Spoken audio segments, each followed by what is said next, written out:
Close your eyes and let your breathing fall into rhythm, slow and steady, as though you're drifting gently down an endless stream. Before there were cities, before there were temples, before the stories were carved in marble or sung by poets, there was only silence. A silence so deep it pressed against the edges of thought. That silence was called chaos.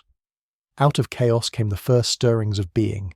It was not a god, not a creature, not even a shape, merely a yawning vastness, a breath of emptiness from which all else would rise. Imagine yourself floating in that void. There is no sun yet, no moon, no earth beneath your feet, and yet slowly something stirs. Out of the endless stillness emerges night, Nyx, robed in shadows, her dark veil sweeping across eternity.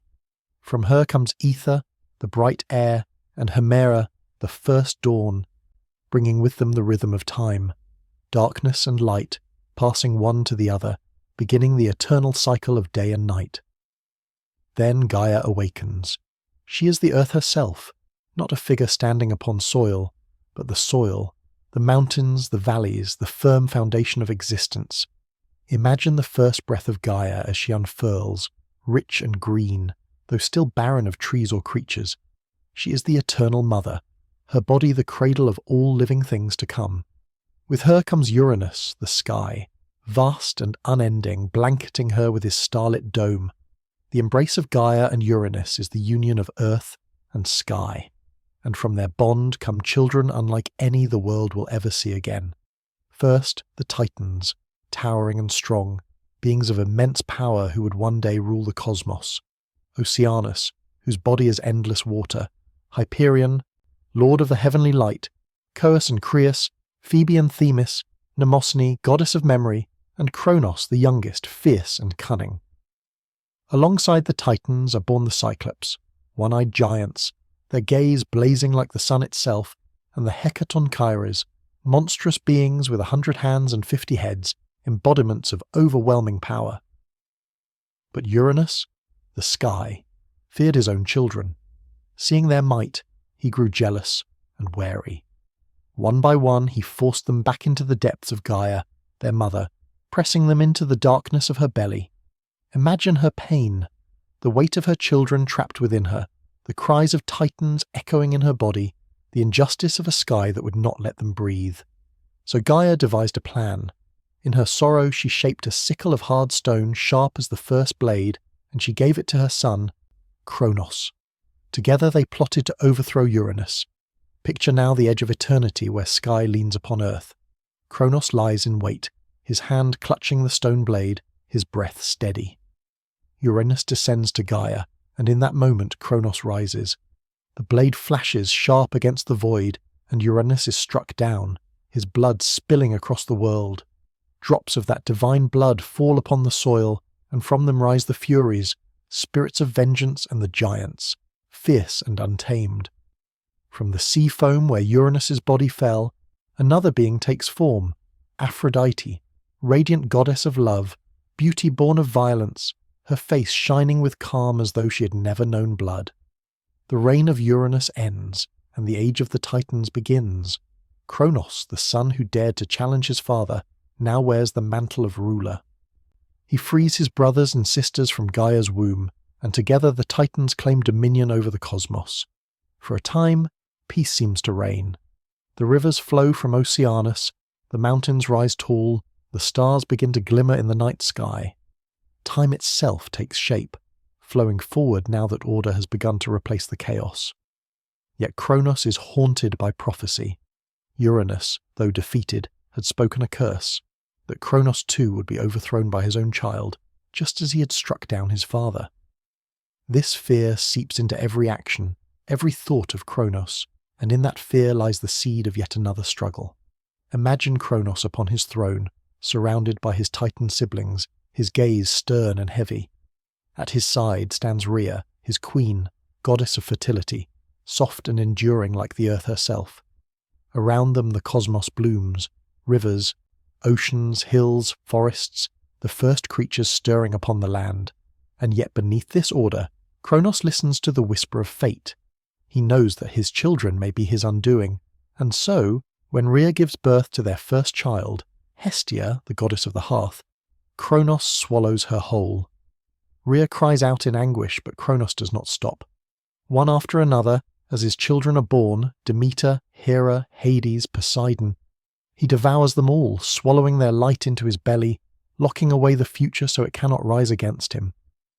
Imagine Rhea's sorrow, mother of gods, robbed of her children by the very one she shares her throne with. Yet fate cannot be denied. She resolves to save her youngest, and so, when Zeus is born, Rhea hides him away in a cave upon Mount Ida in Crete, placing in Kronos' hands not her infant son, but a stone wrapped in swaddling cloth. Kronos swallows it without pause, believing he has cheated fate once again. Meanwhile, in the hidden cave, Zeus is nurtured in secret. Nymphs tend to him, feeding him the milk of the divine goat Amalthea, while bees bring him honey. His cries are drowned out by the clash of bronze shields as the curettes dance around him, their weapons ringing so Kronos cannot hear the sound of his hidden heir. Hidden though he is, Zeus does not grow only in body. He grows in patience, in listening, in the still clarity that comes to those who must wait for their moment. And when he is strong enough to stand on the mountainside and feel the whole world turning beneath the sky, Gaia whispers counsel, and Rhea brings him the story of what has been taken, and he swears quietly that the swallowed light will rise again, not in fury alone, but in balance, in a restored order that honours both earth and sky. To begin, Zeus seeks wisdom, and wisdom comes in the form of Metis, a titaness whose name means counsel, subtle and sharp, and together they weave a plan as gentle and precise as the soft drip of water wearing down stone. Meti brews a draught that tastes like safety, but moves like a tide in the belly, a potion that will loosen, release, unbind. Zeus then goes forth not in thunder but in disguise, entering the halls of Kronos as a cupbearer among many servants, his face veiled in humility, his hands steady. The throne room of Kronos is austere and brightless, its strength defined by silence, and when the usurper asks for wine, Zeus pours the cup and tips into it the counsel of Metis, a measure of inevitability. Kronos drinks, as kings have always drunk, unthinking of those beneath him, and the first grip of nausea twists through his body. He falters, then hardens his jaw, but the tide rises, and with a convulsion he coughs up a shining stone wrapped in old swaddling, the false infant he had once swallowed in triumph. Then another heave, and the room fills with astonishment as Hestia emerges whole and radiant, followed by Demeter, the patient giver of grain, and Hera, whose bearing already holds the weight of a queen. More surges follow, and Poseidon steps free as if from a wave, while Hades rises like a shadow parting from the wall. The swallowed children stand blinking in the dimness, fully formed, time having continued within them, even in the darkness of their father's gut, and in an instant the balance of the world shifts, for fate long withheld has found its voice. The hall trembles with a power more quiet than thunder, the relief of what is set right, and Kronos, shocked by the return of the future, reaches for anger and finds that it slips like sand. Zeus gathers his newly freed siblings and leads them away into the night, the stars wheeling above as though the sky itself is choosing sides. They do not march to victory, they walk to preparation, to the work that must be done if a new order is to stand. The first task is to reach deeper than fear, deeper than memory, into the caverns where Uranus once hid those he dreaded most. And so Zeus descends to the edges of Tartarus where chains heavier than mountains bind the Cyclops and the Hecatonchires. Imagine the dark of that abyss, a place where light does not travel but rather pauses on the tongue like a bitter taste.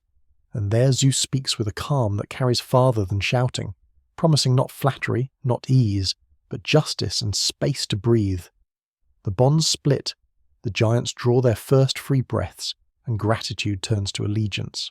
The Cyclopes, masters of flame and forge, ask for a place to work, and Zeus offers them the sky itself as their anvil. Within moments, the first sparks of a new era fly. For Zeus, they craft the thunderbolt, compact and pure, a line of bright inevitability he can shape into calm rain or rolling storm. For Poseidon, they shape the trident whose 3 prongs can shake seafloors and open paths where none existed. For Hades, they temper the helm of darkness, a gift that cloaks the wearer in perfect quiet, slipping unseen between fear and breath. The Hecatonchires stretch their 100 hands, as if remembering the strength of a river's many branches, and vow to stand at the thresholds of battle where pressure is greatest. With gifts in hand, the young gods climb from the underworld's hush to the high rocks where winds carry distant scents of cedar and brine, and there they sit together and divide their labours. Hestia will hold the hearth of every home and keep steadiness alive. Demeter will steady the seasons on a four-spoked wheel. Hera will oversee the bonds of union. Poseidon will take the seas as kin. Hades will guard the shadowed realms with fairness, and Zeus will hold the sky, not as a tyrant, but as a keeper of balance. The decision is not a boast but a promise, yet promises call forth opposition, and the Titans, old as the first ridges of the world, do not yield their age easily.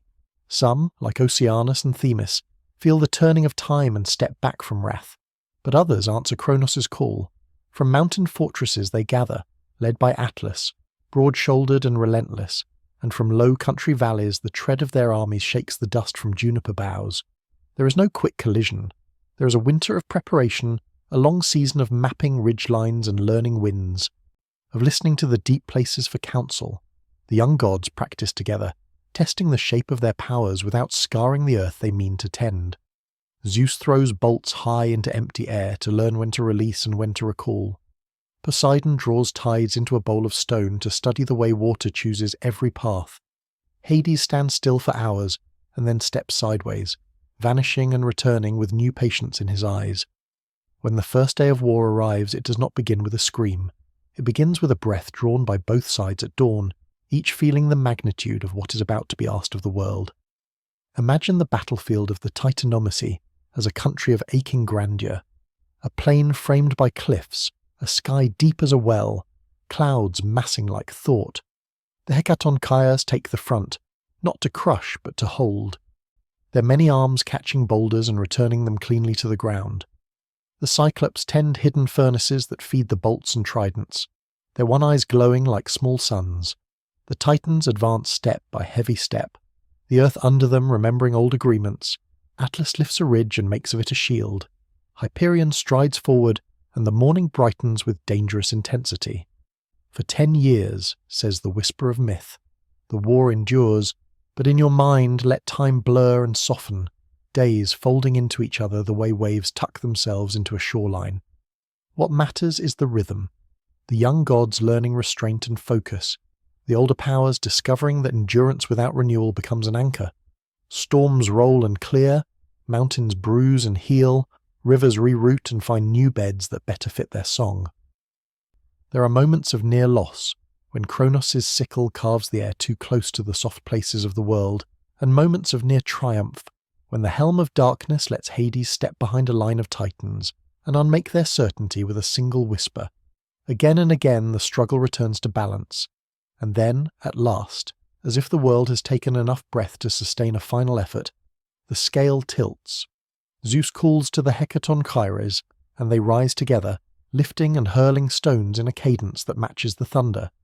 Poseidon strikes his trident upon the plain, and the ground shakes. Not to split the earth open in hatred, but to loosen the Titans' stance. Hades draws a hush over their ranks so complete that the clamour of war stumbles. And Zeus lets fall a bolt that is less a weapon than a line drawn cleanly between what was and what must be. The Titans falter, then fold, not into nothingness, but into surrender. Those who fought hardest are bound and sent to the edges of the world, guarded by the 100-handed, not out of spite but to keep the new balance from slipping. Kronos is borne down into the deep and loses his scythe to rust and story. Atlas is set to hold the sky where it leans most heavily, neither curse nor honour, but an act of continuing necessity. When the dust settles, the plain is quiet, a hush that feels less like aftermath and more like a blank page. Zeus and his siblings stand together and do not cheer, for the work to come is larger than victory. It is the work of shaping a world that breathes. They climb again to the high, bright air, and from that vantage they apportion care with a tenderness learned in trial. Zeus will govern storms and fair weather, so that fields can trust the sky. Poseidon will keep the sea's temper and ferry the unknown to the known. Hades will make of death a passage, not a pit. Demeter will write the calendar in grain. Hera will make covenants strong. Hestia will keep warmth alive in every low blue flame. Around them, other powers begin to gather. The graces like soft chords of music, the hours who open and close the gates of day, the winds that carry seeds to their quiet futures. In this settling of roles, the world exhales. If you listen closely, you can almost hear the first idea of justice, the first idea of hospitality, the first idea of oath. The Olympian order is not a wall against chaos, but a bridge over it. A way to cross from uncertainty into pattern, and as night comes on, Nyx returns like a velvet curtain, not to smother, but to soothe. And Hemera, day, curls beside her, and Gaia, relieved of the old ache, rests. Look up now at the new one sky. It is full of quiet constellations not yet named, possibilities not yet told, and at its centre the steady pulse of a governance that will be sung of for ages. Somewhere, far from the battlefield and the throne, a shepherd lies on his back and watches a single star, and the peace he feels is the true measure of the gods' work. This is how the age of the Olympians begins, not only with thunder, but with the soft return of ordinary breaths, the permission for small lives to unfold within a larger care. You are drifting at the edge of this beginning, warm and unhurried. Let your thoughts unspool like a river finding an easy curve. The war is over, the order is set, and the stories, countless as sparks from the Cyclops' forge, are about to rise. But tonight the forge is quiet, and the mountain is cool, and the sea breathes evenly against distant shores, and sleep gathers itself around you like a friendly cloak. The war of gods and titans was not a single clash, but a great unravelling of ages, a storm that echoed across mountains, seas, and skies. When Kronos was cast down and the children of Rhea stood free, the world itself seemed to pause, as if Gaia were waiting to see which destiny her children would choose. The young Olympians, led by Zeus with his thunderbolt in hand, had won their first battle, but what followed would test not only their strength but their unity. For the Titans, though shaken, were not yet finished. They had ruled the cosmos for ages uncounted, and they carried within them the weight of tradition, the authority of time itself. From the black cliffs of Othrys, their mountain stronghold, Kronos and his allies gathered, and their voices rumbled like an old storm unwilling to pass. Zeus, standing on the high peaks of Mount Olympus, felt the weight of what lay ahead. He had tasted victory, but he also knew its fragility. With him stood Hera, bright-eyed and proud, Hestia, keeper of the flame, Demeter, steady as the harvest, Poseidon, restless with the power of seas, and Hades, quiet and grave, with shadows pooling around his presence. They were young, untested, yet their bond was new fire, and that fire had begun to spread. In preparation, Zeus sought allies in places even the Titans had forgotten. He descended into the depths of Tartarus once more, where the Cyclops, one-eyed masters of forge and fire, struck sparks into the dark. Freed from imprisonment, they gave Zeus gifts of immeasurable power, the thunderbolt for him, the trident for Poseidon, and the helm of invisibility for Hades. These were not merely weapons, they were symbols, extensions of the very forces the gods would command. With these in hand, the Olympians began to believe they could stand against the ancient rulers of the world. The war stretched not over days or years, but across 10 long ages, a titanomachy that shaped the land with every clash.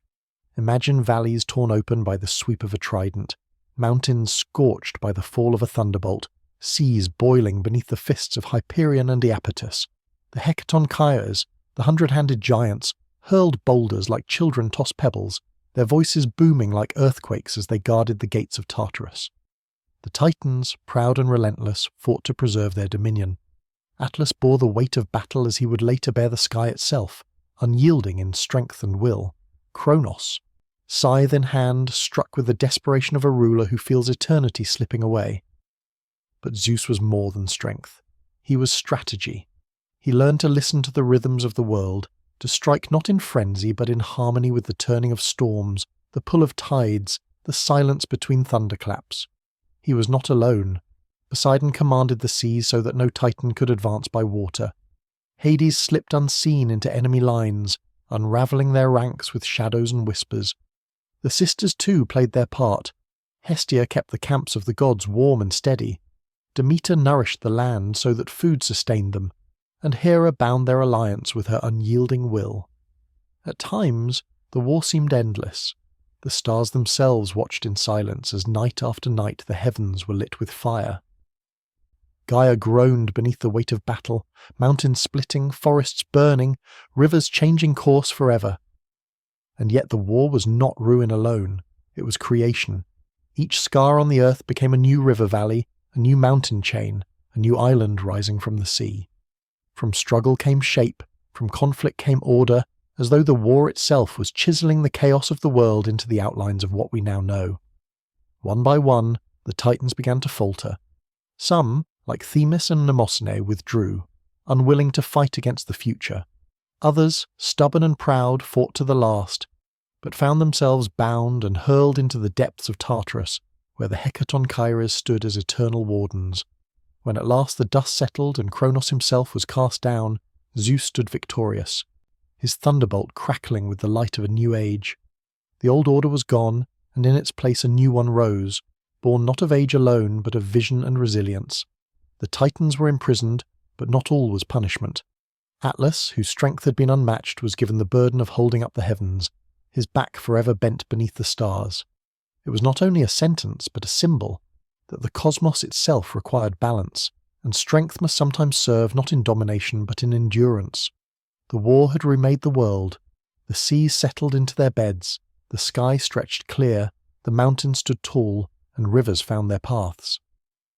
The Olympians, weary yet unbroken, now turned to the greater task, shaping a world not only for gods but for mortals yet to come.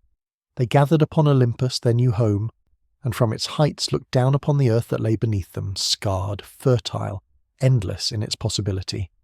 Zeus declared that no single god would rule all. Each would have dominion, a share in the cosmos, so that balance might be preserved. To Poseidon went the seas, to Hades the underworld, to Demeter the harvests, to Hera the sanctity of marriage and family, to Hestia the hearth fire of every home.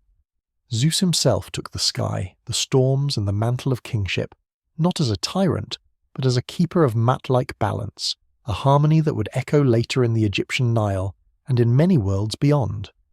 And so, from the ashes of war, the first true order of the Olympian gods was born. The war of titans and gods had ended, but its echoes still vibrated through the marrow of the earth.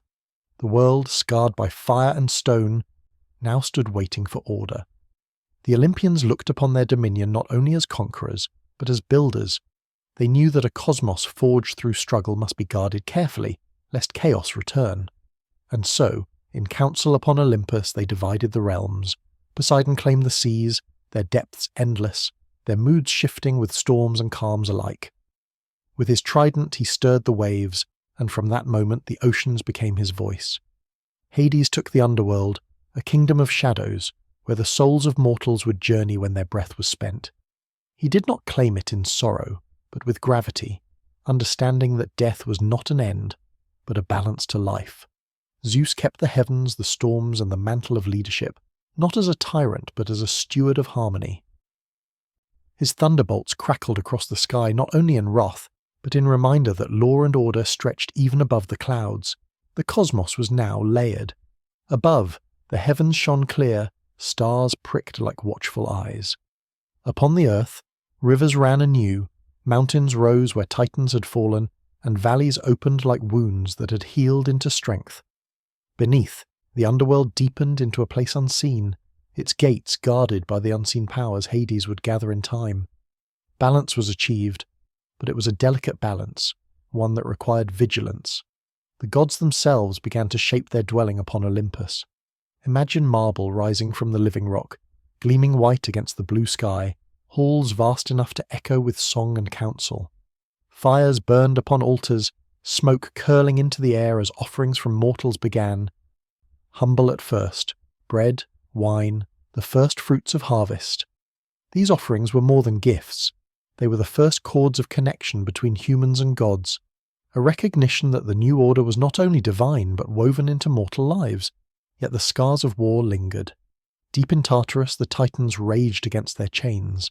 Their roars thundered faintly beneath the surface, reminders of what had been defeated but not destroyed. Atlas strained beneath the weight of the sky, his punishment both cruel and symbolic. Strength must serve not conquest, but endurance. and from time to time mortals and gods alike would feel the tremor of the Titan's fury, an omen that balance was never permanent, but always earned. Zeus, though victorious, knew pride could undo all. He turned to his siblings and spoke of unity, of shared duty. Hera, queenly and proud, became not only his consort but his partner in rule, shaping the bonds of family and fidelity that would echo in mortal households. Demeter, with steady hand, tended the fertility of earth, her blessings ensuring fields would bloom again after years of ruin. Hestia guarded the hearth, the smallest flame in the simplest home, yet a flame that kept all Egypts, all Greeces, all peoples alive. Mortals themselves began to multiply across the land. They built villages, then towns, guided by the rhythms of harvest and storm. They looked up at Olympus and saw not only clouds but the promise of protection. To them, Zeus was the bringer of rain, Poseidon the stirrer of seas, Hades the keeper of rest beyond life. Slowly rituals formed, libations poured into the soil, prayers whispered at dawn, songs sung at the edge of fields. Myth and life intertwined, so that to plant a seed was to pray, to light a fire was to honour, to live was to participate in a sacred order.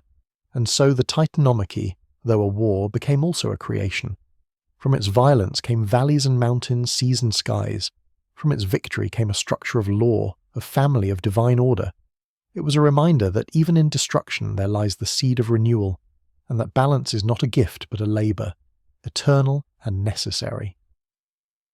As night falls over this vision, picture the gods seated in their halls on Olympus. Stars drift across the firmament, their light fresh from the fires of creation. Below, mortals sleep by their hearths, dreams mingling with smoke. The earth is no longer ruled by titans, yet it carries their memory in every stone and wave. Above all, the Olympians keep watch, their reign new but destined to shape the world for ages. This is the end of the Titanomachy. It is not an ending of silence, but a beginning, the first breath of an age where gods and mortals will share a story, written not in one voice but in many, across centuries, across myths, across the living fabric of time itself. The war had passed into memory, and the Olympians, seated upon their shining thrones, began to weave not only the order of gods, but the destiny of mortals. For while the cosmos itself was divided, heavens, earth, sea, and underworld, there was still an emptiness upon the land. The valleys were green, the mountains rose into the sky, the seas shimmered with possibility, yet without the breath of humanity the story of creation remained incomplete. And so, into this space, the first mortals would be born. On Olympus the gods debated the fate of humankind. Zeus, mindful of chaos, insisted that mortals must live under the watchful gaze of the divine, lest they forget the balance of order. Athena, wise and patient, spoke of the need for intelligence, for reason and craft, so that mortals could rise above mere survival. Poseidon argued for strength and resilience, for he had seen storms wreck even the mightiest of ships. Without endurance, no human would last. Hera, stern yet protective, reminded them that family and bonds must be honoured, for without unity mortals would scatter into weakness. And so, each god poured a fragment of themselves into the shaping of humanity. Prometheus, the Titan who had not joined his brethren in rebellion, became their ally in this creation. He shaped men from clay, his fingers sculpting limbs, faces, breathless forms waiting for life. Athena leaned close, whispering wisdom into their minds. Zeus opened the air so that the winds filled their lungs with breath. And so, humankind awoke, blinking at the dawn, standing at the edge of a world both beautiful and perilous. At first, mortals were fragile.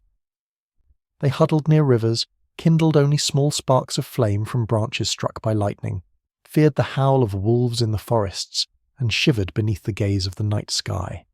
Yet even in their frailty, the gods saw something wondrous, a will to persist, a spark of resilience that mirrored the eternal cycles of nature itself. The gods, curious and watchful, bestowed upon them gifts. Demeter taught them how to till the soil, to plant seed and harvest grain, to read the rhythm of the seasons. Artemis, roaming with her bow, showed them how to hunt with skill, to respect the animals they slew, to honour life even as they took it. Hermes, swift and clever, taught them speech and cunning, the ability to weave words into meaning and to trade with fairness. But it was Prometheus who gave them the greatest gift of all, fire. He stole it from the forge of Hephaestus, hiding it in the hollow of a fennel stalk, carrying it down from Olympus to the trembling hands of humankind. With fire, mortals warmed their nights, cooked their food, hardened their tools, and lit their darkness. With fire came civilization, and with civilization came the first whispers of independence from the gods. For this defiance, Prometheus would suffer, chained to a rock where an eagle tore at his liver each day, only for it to heal by night. His pain became the price of humanity's survival, a reminder that every gift carries weight, and every act of rebellion its punishment. Yet despite Zeus's anger, he did not revoke humanity's flame. He had seen their courage, their determination, their gratitude. He understood that though mortals were weak, they carried within them the reflection of Olympus itself: ambition, folly, devotion, and defiance. They were not gods, but they were not beasts either. They were something new, a bridge between earth and heaven, destined to build their own story. As generations passed, the first villages grew into towns, and towns into cities. Mortals raised altars to the gods, sacrificing goats, bulls, and libations of wine, hoping their prayers would reach the high halls of Olympus. Smoke curled into the sky, mingling with clouds, carrying voices that trembled with awe and fear. The gods, listening, felt the sweetness of devotion, the strength of reverence. Temples began to rise, humble at first, built of wood and stone, but in time reaching higher, carved with pillars that sought to mimic the mountains where the gods themselves dwelled. Picture now the dawn of these temples, morning light striking white marble, priests lifting their arms in chant, children scattering petals across stone steps. Within, statues of Zeus, Athena, Apollo, and Artemis gleamed, painted in colours that seemed almost alive. Mortals did not see these statues as mere art, but as windows into eternity, as places where the divine could dwell among them. And as they prayed, they felt that the gods heard. The bond between Olympus and earth grew stronger, woven not only through fear of storms and hunger, but through the intimacy of worship and gratitude. Meanwhile, the Olympians themselves shaped their stories. Apollo, radiant with golden hair, took up his lyre and filled the world with song, teaching mortals that music was more than sound. It was harmony, the pattern of the cosmos made audible.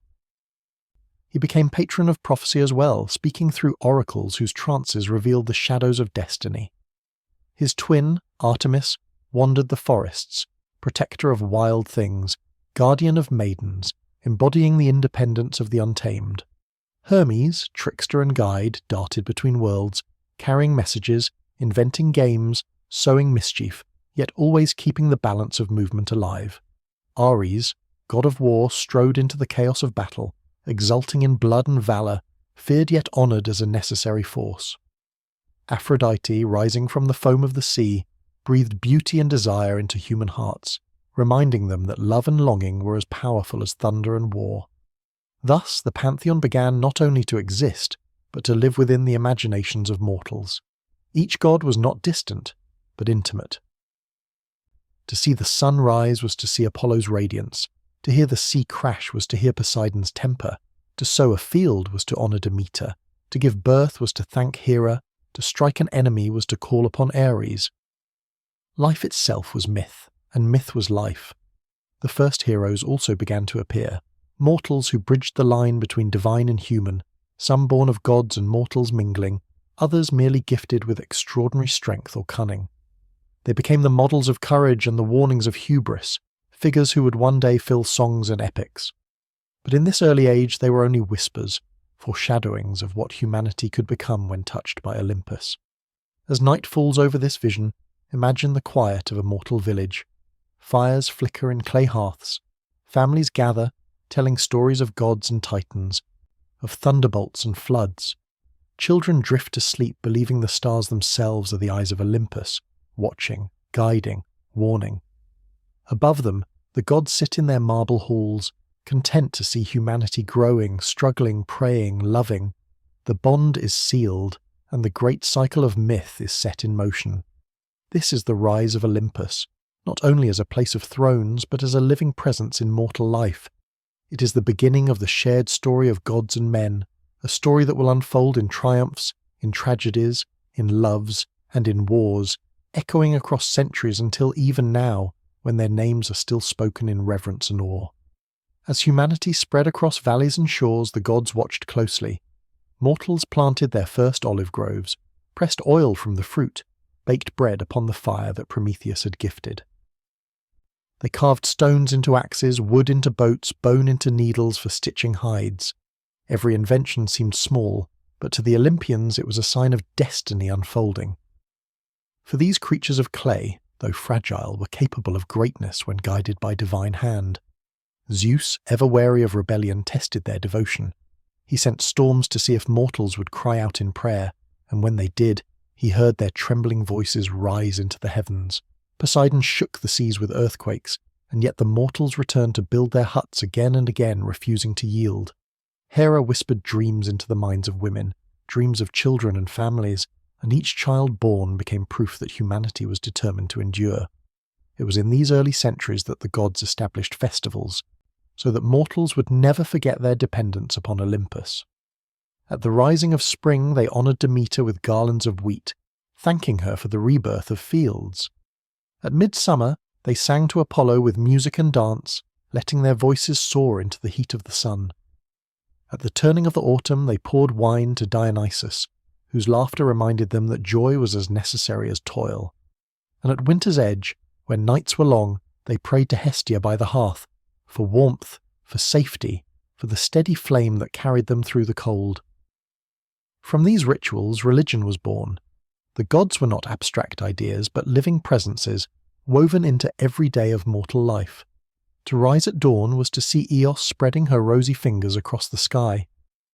To fish upon the waves was to feel Poseidon's temper lurking beneath the water.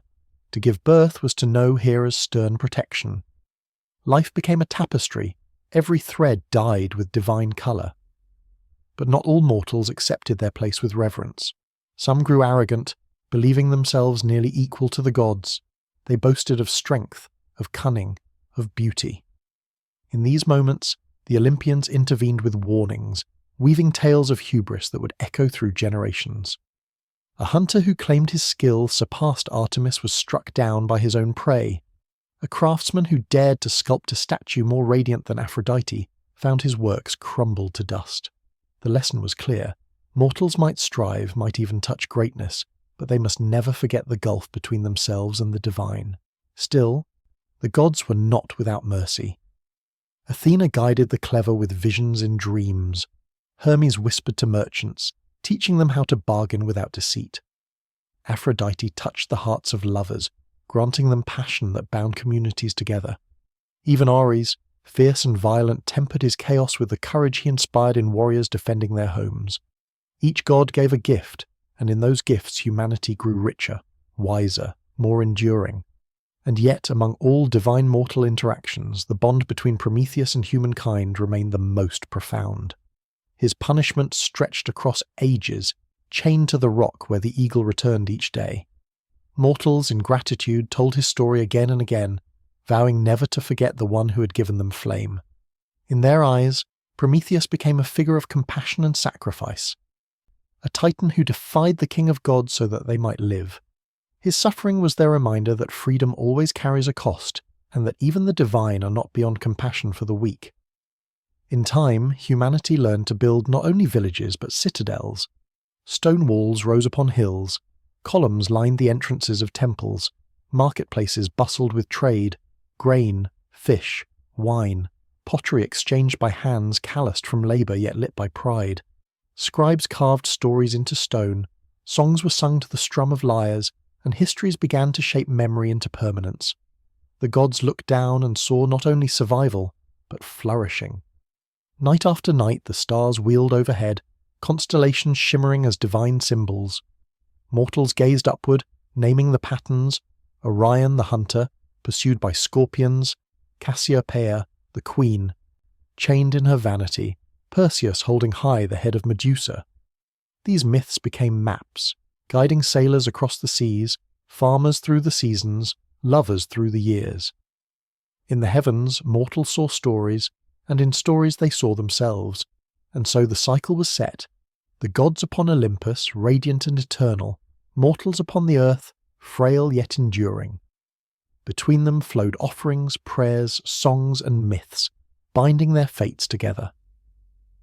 The rise of Olympus was not only the rise of thrones in the sky, it was the rise of meaning, of faith, of imagination.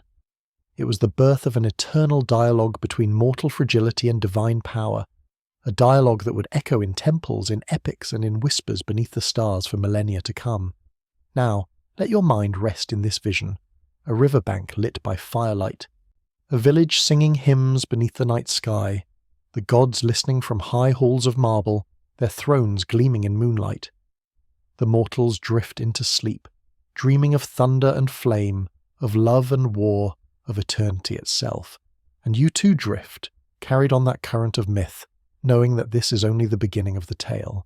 When the gods had secured Olympus and mortals had learned the rhythm of living under divine watch, the world entered a new era, the age of heroes. This was the time when gods and mortals mingled more closely than ever before, when the line between heaven and earth blurred and legends were born that would echo forever. Close your eyes and let your thoughts drift there, into a time when every mountain could hide a god, every river might conceal a nymph, and every child could be born carrying both mortal blood and divine spark.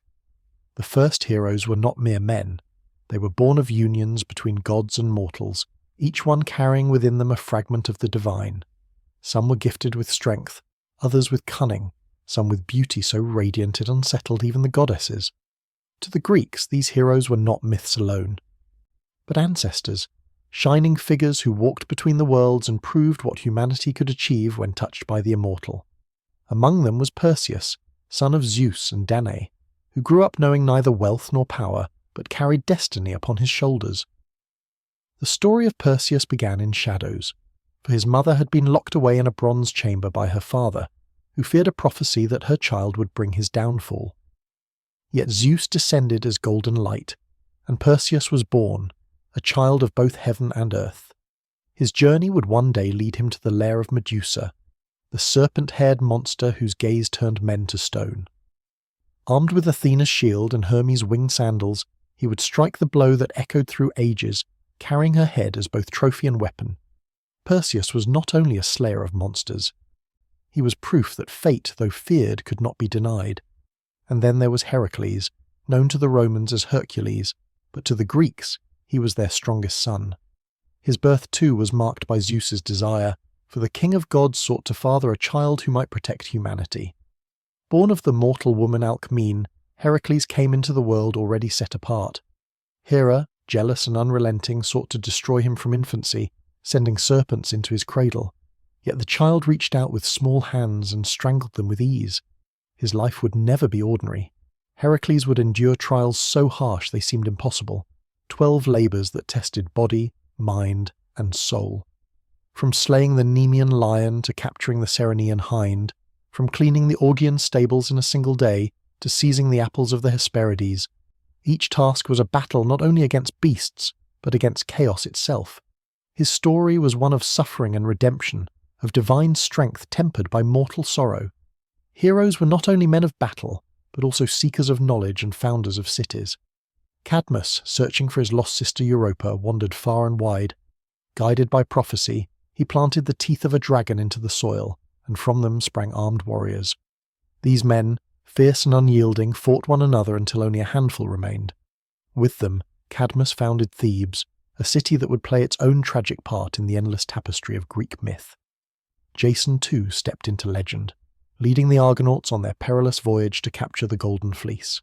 His ship, the Argo, carried not only mortal men but demigods, seers and warriors, bound by courage and ambition. Together they braved clashing rocks, enchanting sirens and treacherous kings, proving that heroism was as much about unity as it was about strength. Jason's name became tied not only to victory, but to betrayal and heartbreak, for his love of Medea would end in sorrow, teaching mortals that even heroes could falter when tested by desire and pride. In every tale, the gods were never far away. Athena bent low to whisper strategies into a hero's ear. Poseidon raised storms to test a sailor's will. Aphrodite stirred passions that drove kingdoms into war. These were not distant overseers, but active presences, shaping destiny, guiding fate. And in this weaving of mortal striving and divine intervention, the stories of heroes took root, each one becoming a star in the night sky of myth. Yet what set heroes apart was not only their deeds, but the way their stories carried lessons for those who listened. Perseus taught the triumph of courage over fear. Heracles embodied the struggle against hardship and the pursuit of redemption. Cadmus showed how from violence could come creation, from sorrow could come a city. Jason reminded mortals that ambition carried both glory and ruin. These were not simply entertainments, they were mirrors, reflecting the hopes, fears, and truths of the human condition. And so the Age of Heroes unfolded like a great epic, sung by bards beside the fire, carried across mountains and seas, shaping the imagination of generations.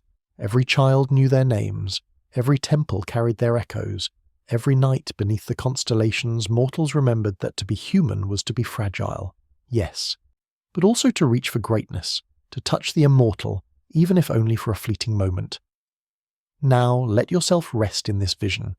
A shoreline lit by moonlight, a ship rocking gently upon the tide, its sails ready for a journey into danger and glory. Upon its deck stand figures half mortal, half divine, eyes fixed upon horizons unknown. And in the distance, Olympus gleams with silent watchfulness, for the gods are waiting, eager to see which heroes will rise and which will fall.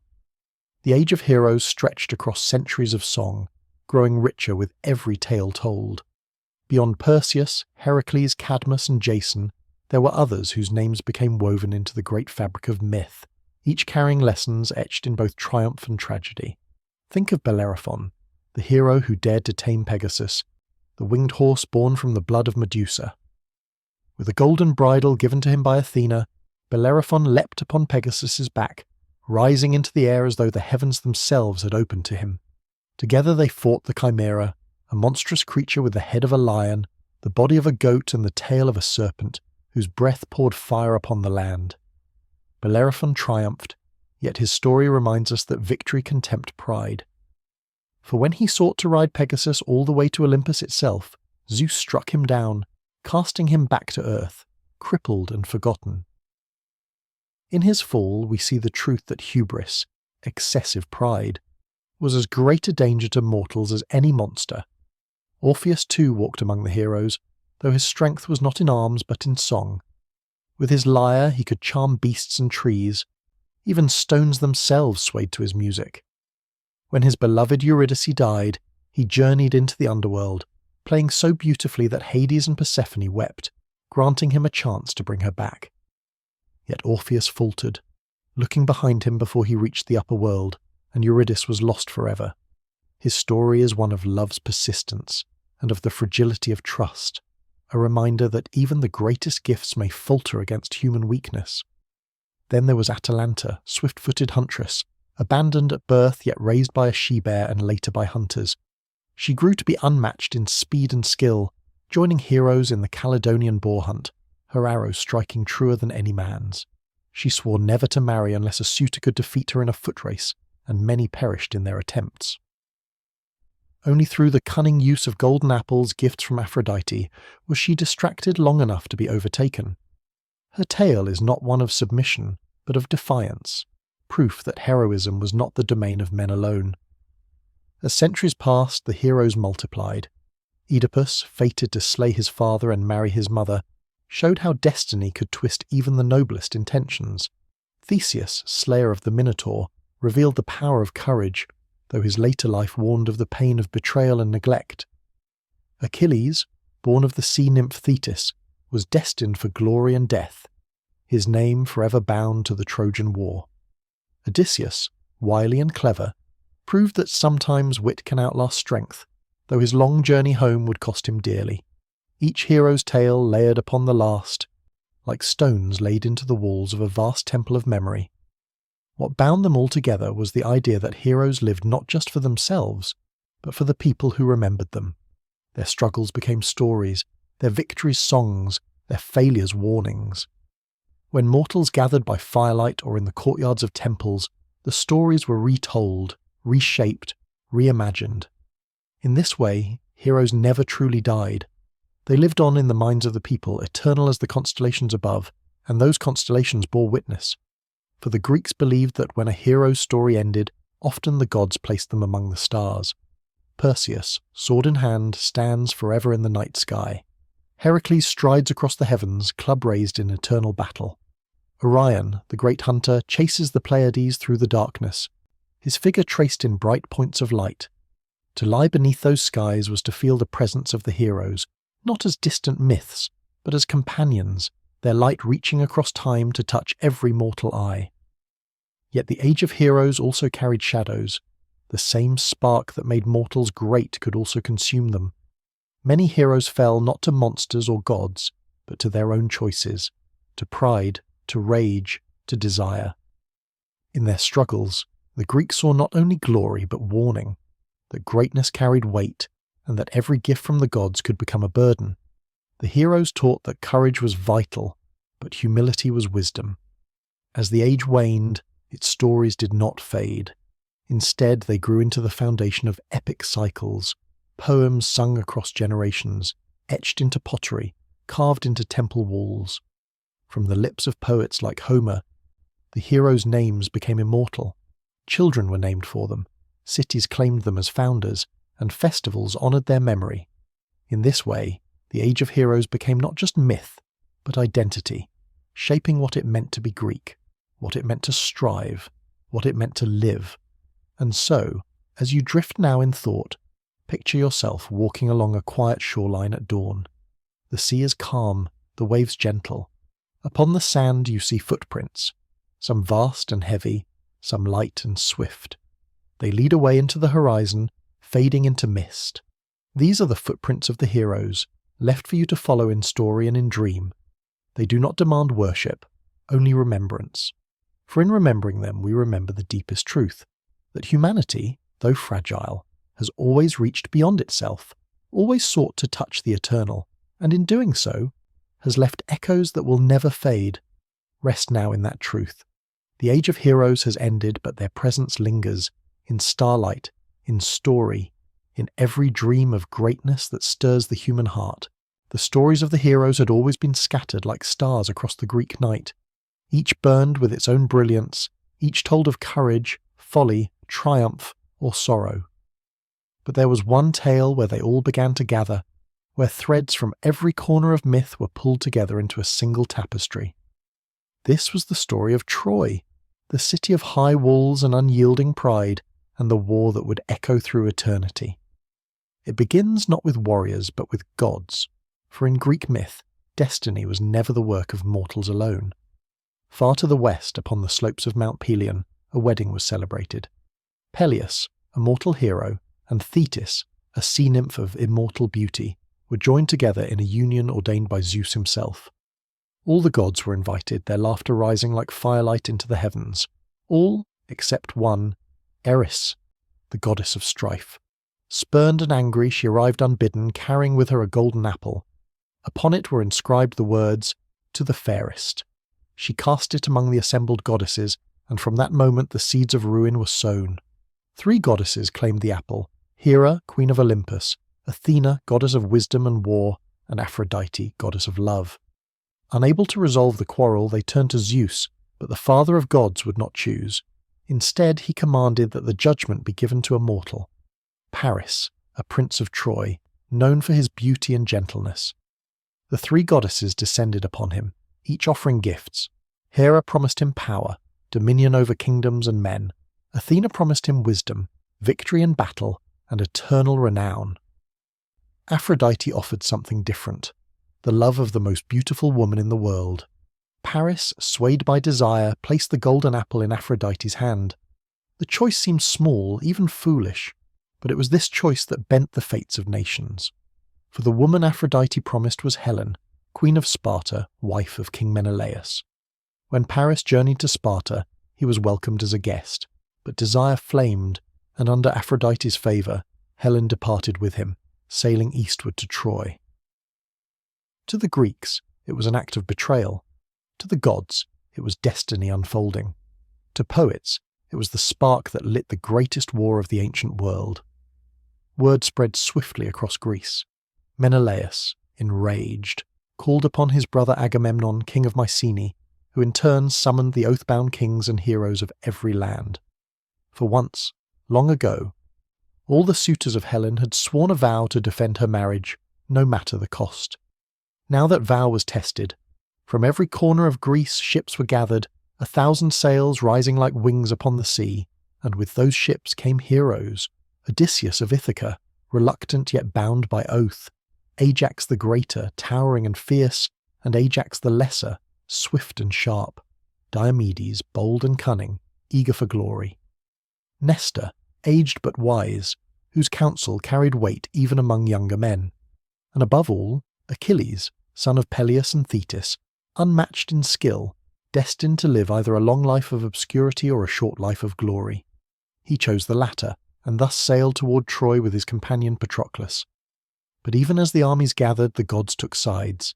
Hera and Athena, still enraged at Paris' choice, vowed to aid the Greeks.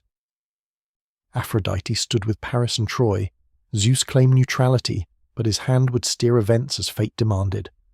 Poseidon stirred the seas, Artemis sought her offerings, and Ares, the god of war, prepared to revel in the blood to come. The stage was set not only for mortals but for gods, whose quarrels would be played out in the clash of armies. Across the Aegean the fleet sailed, until the shores of Asia Minor appeared upon the horizon, and there rose Troy, its towers gleaming in the sunlight, its walls high and unbroken. Built, it was said, with the aid of gods themselves, those walls seemed impregnable, and within them lived a people proud and strong. Priam, the aging king, wise yet weary, ruled with fairness. Hector, his eldest son, stood as the bulwark of Troy, noble, loyal, and brave. Paris, gentle yet reckless, lingered in his brother's shadow, his love for Helen both curse and prize, and among their allies were many others, Sarpedon of Lycia, Aeneas of Dardania, Glaucus of Caria, all names that would be etched into legend. The Greeks landed upon Trojan shores, and from the first clash of bronze against bronze the war was ignited. Yet it would not end quickly. 10 years it would drag on, a struggle not only of spears and swords, but of honour, vengeance, love, and fate. From the very beginning it was clear that no one battle could decide it, for this was not merely a war of men but of destiny itself. And so, the tale unfolds, of heroes and kings, of gods walking upon the earth, of rage and sorrow, triumph and ruin. The Trojan War would gather every thread of Greek myth into a single tapestry, vast and eternal, one that would define the very meaning of heroism and tragedy for generations to come. The Greek fleet reached the Trojan shore like a forest of masts etched against pale dawn, and from the first step upon the sand the war began to breathe. The first to leap ashore was Protesilaus, a brave man fated to be the first to fall, and so the sea wind carried his name into sorrow even as the beachhead was won. Camp walls rose of wood and woven rope. Cooking fires sent thin smoke into the morning, and the ships were hauled high upon the strand as if they too needed rest before the long labour of years. For the siege did not come as a single wave, but as a tide, advancing, retreating, reshaping the shore of destiny day by slow day. Raids ranged up and down the coast, small towns were taken, and from those raids the Greeks gathered treasure, captives, and renown, while within the city of Troy hope kindled and dimmed with the rhythm of each returning messenger. Achilles drove many of those swift forays, his feet light as wind and his spear sure as noon, and the name of the city Lyrnessus darkened with the taking of Briseis, a woman whose quiet presence would become a hinge upon which the war would turn. At the same time, Agamemnon claimed Chrysis, daughter of a priest of Apollo, and because pride makes harsh choices sound reasonable, he refused the ransom that might have brought peace to one house, if not to all. The old priest walked the shore and prayed, and the god of the silver bow heard.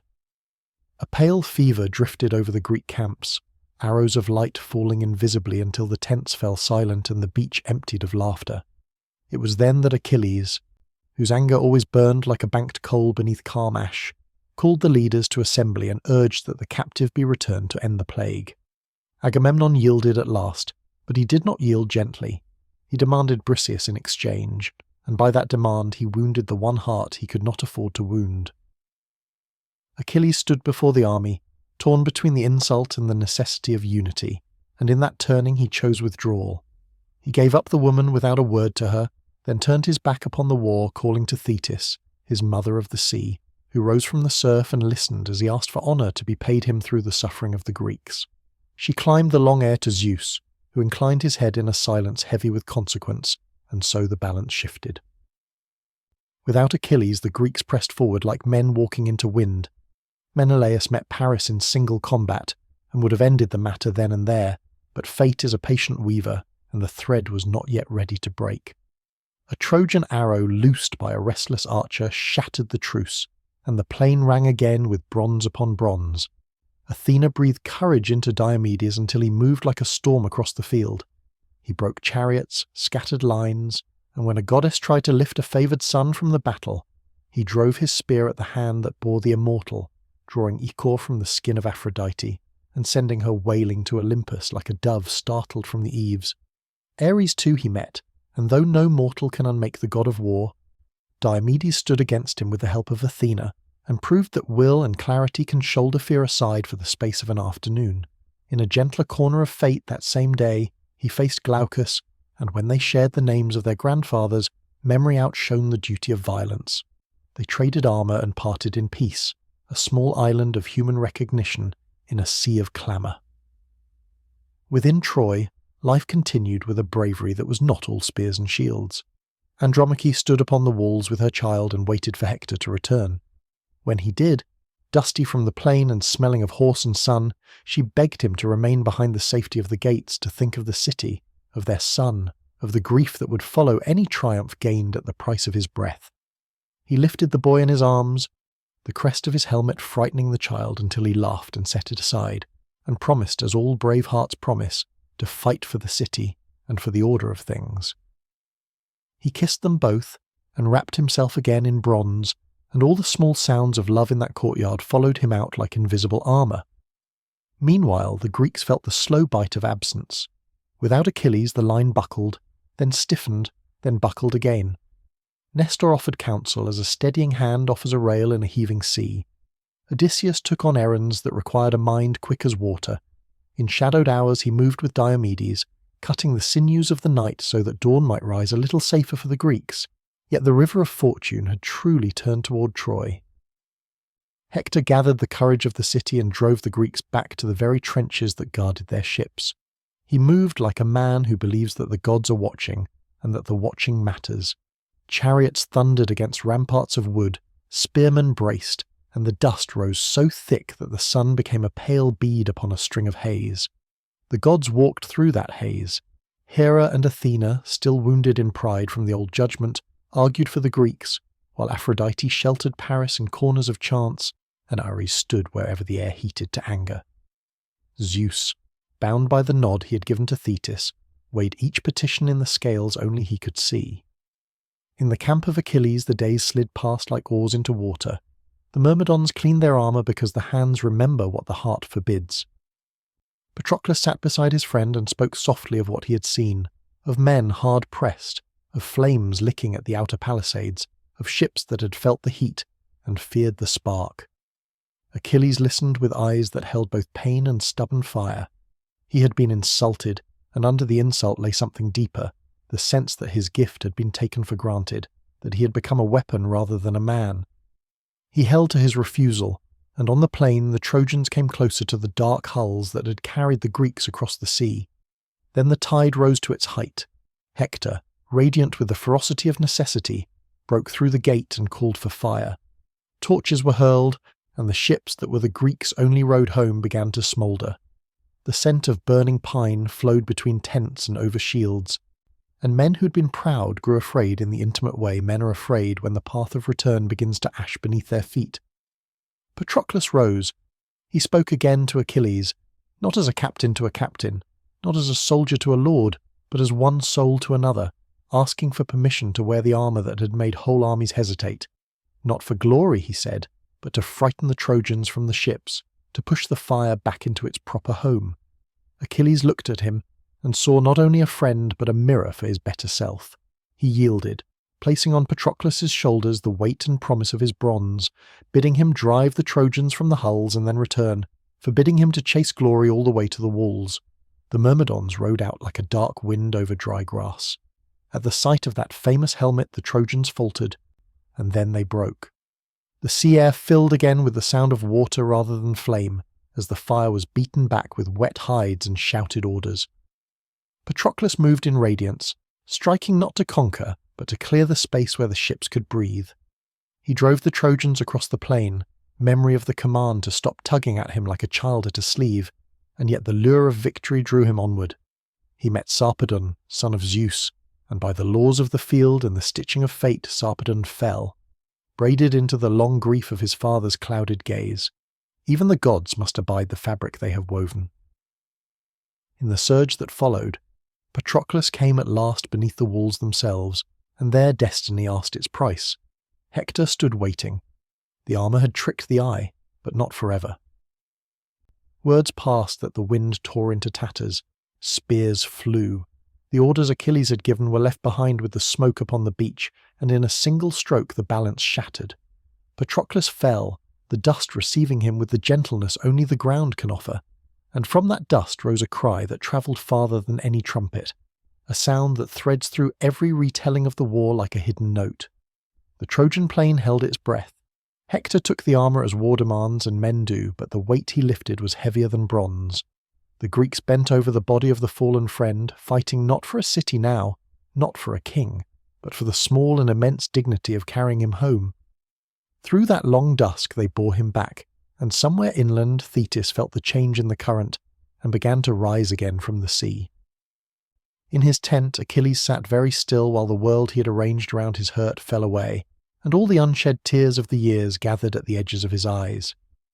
The gods looked on and spoke softly, because even immortals understand the shape of this grief. Night settled over both camps. In Troy, Andromache lit a lamp and held her child closer without knowing why. In the Greek camp the Myrmidons whispered their memories into the woven dark. On Olympus, Hera and Athena looked toward the beach and did not smile. Zeus traced a line through the air, one that would lead first to vengeance, and then to the tender weight of a father's plea by the door of a deadly tent, and beyond all of it to the hollow echo of a city at dawn, when no footsteps follow the opening of the gates. But that is still to come. For now the second turning of the war is complete. The first was the insult that sealed Achilles away from battle. The second is the wound that will bring him back like weather breaking over a dry land. The plain of Ilium lies quiet, but it is the quiet of breath drawn before a cry, of water pulled back before a wave. Every thread has tightened, and the tapestry waits for the hand that will draw the shuttle through. Sleep now in that waiting. The ships stand safe for the moment. The walls of Troy still hold. Between them moves the shadow of a single decision made in love, widening into the shape of fate. When dawn comes, it will carry footsteps heavy with purpose, and the story will stride forward into the heat. Until then, let the night be a harbour, and the stars be oars. Let the sea breathe, and let your own breath find it. Slow and even, as the world rests upon the rim of the next inevitable day. Approximate length. 11 Theus 900 characters. Part. Second half of Part 5. The first battles, before Troy and the death of Patroclus. The night stretched across the Greek camp like a heavy cloak, but within the tent of Achilles it was not silence that reigned, but grief sharpened into flame. Patroclus lay still, his body washed and anointed, and the Myrmidons sat in shadows around him. Achilles bent close, his hand upon his friend's chest, as if to hold him one moment longer. The rage that had been kept chained within him for so long broke its bonds. The insult of Agamemnon had cut him, but this cut went deeper, into the heart itself. For Achilles had loved Patroclus beyond all words, as brother, as companion, as the gentlest counter to his own storm. And now he was gone, struck down beneath the walls of Troy, and the hand that struck was Hector's. At dawn Thetis rose again from the sea, her hair flowing like silver foam. Her eyes shadowed with sorrow at her son's grief. She could not change the pattern of fate, but she could arm him for its fulfilment. She went to Hephaestus, god of the forge, and begged for armour worthy of her son. In the firelit halls where anvils rang like thunder, the god wrought a shield unlike any the world had ever seen. Upon its shining surface he hammered the image of the world itself. fields and harvests, weddings and dances, wars and councils, stars and constellations wheeling overhead. The shield was the universe contained, a mirror of all things, so that Achilles, when he bore it into battle, would carry more than bronze. He would carry the memory of what was at stake. Along with the shield came a breastplate, a helm crested with gold, and greaves strong as mountains. Thus armed, Achilles shone like a star flung to earth, brighter than hope, more terrible than despair. When he stepped forth among the Greeks, men who had hung their heads now lifted them. They knew his anger meant their salvation, even as it promised doom for Troy. Agamemnon came, uneasy, ashamed, and offered reconciliation, gifts of gold and bronze, herds and women, even the return of Briseis. Achilles did not care. All the gifts in the world could not weigh against the loss of Patroclus. He accepted peace with Agamemnon not out of love, but out of necessity. For now he saw only one path: to kill Hector, to avenge his friend, even if it cost him his life. For Theseus had told him long ago that his fate would be twofold: to live long without glory, or to die young and shine forever. And now, with Patroclus gone, he chose the second without hesitation. The dawn broke clear, but its light seemed cruel as Achilles strode to the plain. The Trojans, who had pressed the Greeks to the very line of their ships, now beheld him, and dread settled upon them like sudden winter. He shouted across the field, a cry that was not human, for Athena lent her voice to his, and the Trojans staggered back. In the first clash, the river itself seemed to reel from his fury. His spear struck and did not miss. Men who had fought bravely for years now fell like reeds before a scythe. Achilles was not only a man in that moment, he was a force, a storm that rolled through ranks and left silence behind. He sought Hector, but until he found him, none could stand before him. Trojans fled for the gates, their courage undone by the blaze of his wrath. So great was his slaughter that the river Scamander rose in fury. The god of the river, choked with bodies, surged against Achilles with waves that thundered and currents that roared.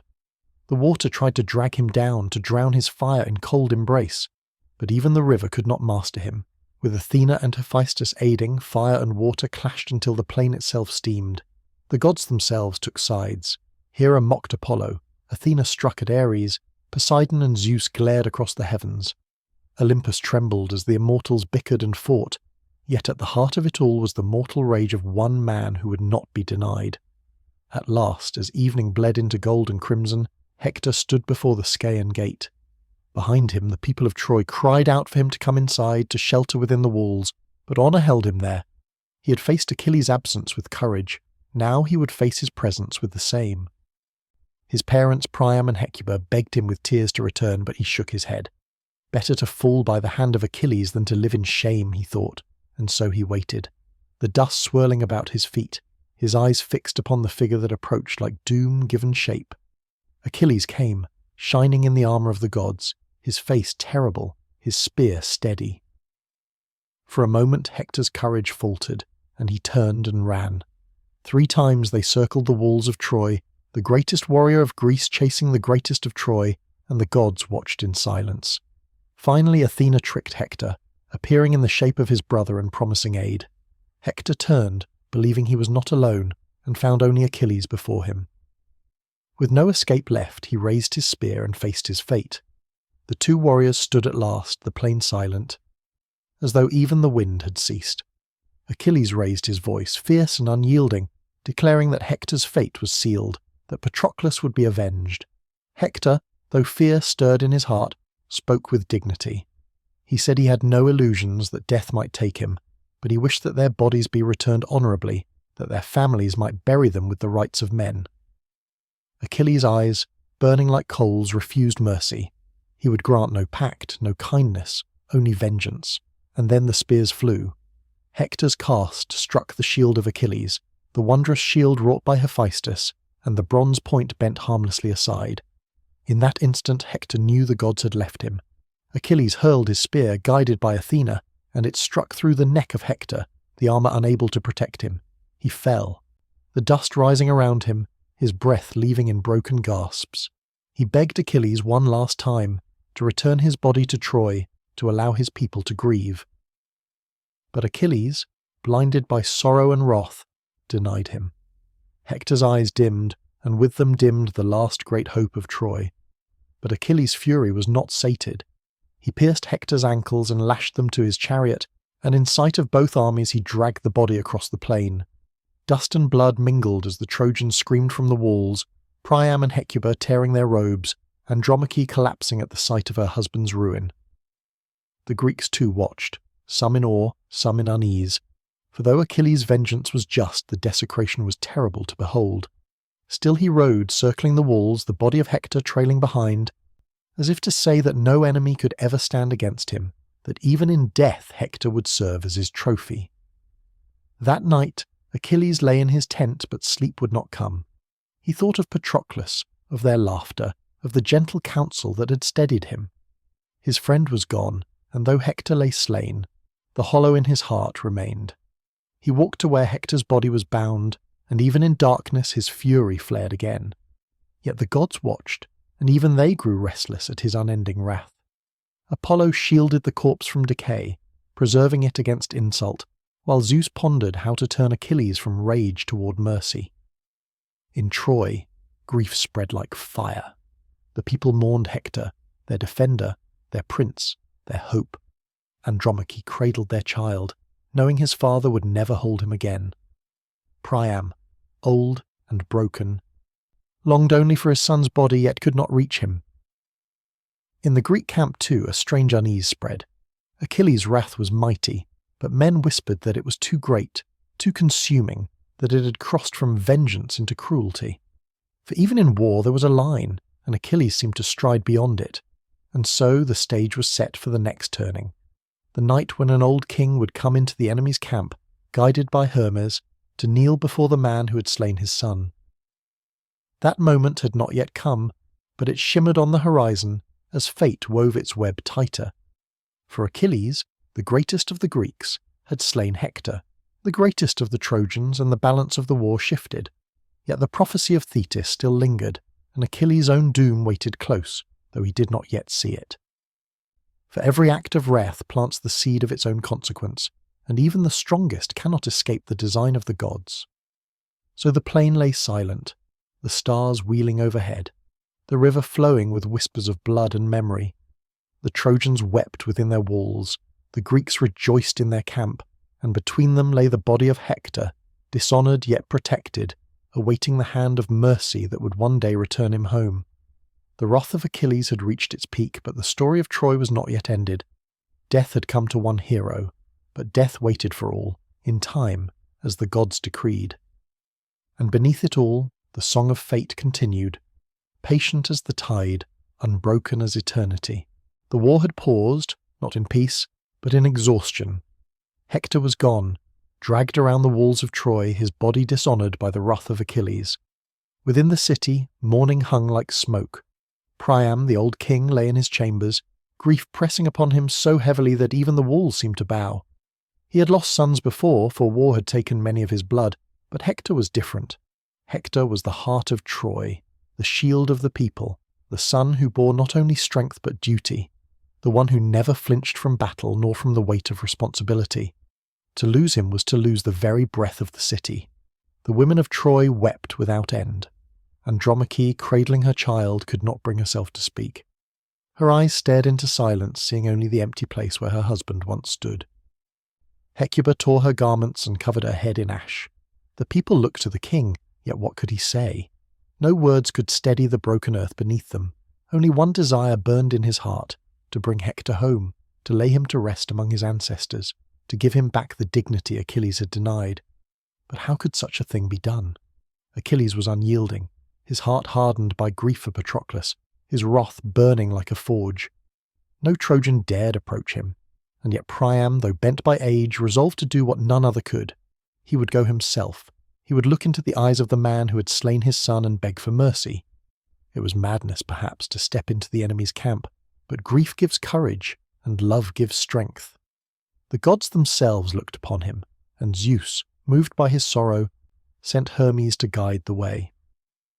That night, when the moon was thin and silver, Priam took a simple chariot and loaded it with treasures, fine robes embroidered with gold, cups of silver and bronze, necklaces strung with jewels, all the wealth he could spare. These were not gifts of pride, but ransom, a payment for his son's body. Hermes, unseen by mortal eyes, walked beside him, cloaking him in safety. The old king drove through the darkness, the plain silent but for the turning of wheels and the beat of his heart. Each mile drew him closer to the man who had taken everything from him, and yet, strangely, closer also to the hope of release. In the Greek camp, Achilles sat alone. The feast of victory had ended, yet he found no joy. The laughter of his companions felt distant, hollow. He walked to the place where Hector's body lay lashed, and even now he burned with fury. He thought of Patroclus, of their bond, of the promise he had failed to keep. But as he gazed at Hector's still form, some shadow of doubt stirred. Was vengeance enough? Could even Hector's death fill the void left by Patroclus? The question lingered, unspoken, unanswered, as Achilles turned back to his tent. At that same moment, Hermes brought Priam to the Greek camp. The god touched the guards with sleep so that no man stirred. Priam stepped from his chariot, his old limbs trembling, yet his will firm. He walked past the slumbering warriors, past the watchfires, until he reached the tent of Achilles. Hermes left him there, for the moment was for men, not gods. Priam entered, and Achilles, astonished, rose at the sight of him. Before the greatest warrior of Greece, the king of Troy knelt. His head bowed low. "Remember your father," Priam said, his voice trembling yet steady. "Remember Peleus, who is old as I am, who must fear that he will never see his son again. I have lost so many sons, but Hector was the light of my days. I come not in pride, but in grief. Take this ransom, Achilles, and give me back my son." The words pierced Achilles deeper than any spear. In that instant he saw not only Priam but his own father, waiting far away, uncertain whether he would ever return. He saw his own fate reflected in the old man's tears. His fury faltered. His heart, so long hardened, cracked beneath the weight of shared sorrow. Achilles looked into Priam's eyes, and in them he saw not an enemy but a father broken by loss. He thought of Peleus, old and waiting, of the long years ahead that might bring nothing but absence. For a moment grief connected them, binding Greek and Trojan in a sorrow deeper than the war itself. Slowly Achilles lifted Priam from the ground, his hands steady though his voice trembled. "You have endured much," he said. "Your words move me. Sit here, old man. Let us grieve together, for there is no weight heavier than the weight of love lost." And so they sat side by side, Achilles the killer of Hector, Priam the father who mourned him. Tears flowed, and in that quiet the tent seemed to hold more than two men. It held the shared grief of all who had lost in this endless war. One wept for a son, the other for a friend. The sounds mingled, echoing in the silence, until even the gods were hushed, listening to the fragile moment of humanity amid destruction. When at last the tears subsided, Achilles called for the body of Hector. He ordered it washed, anointed with oils, clothed with fine linen. Gone was the rage that had dragged the corpse in fury. Now there was reverence. He returned Hector to Priam with his own hands.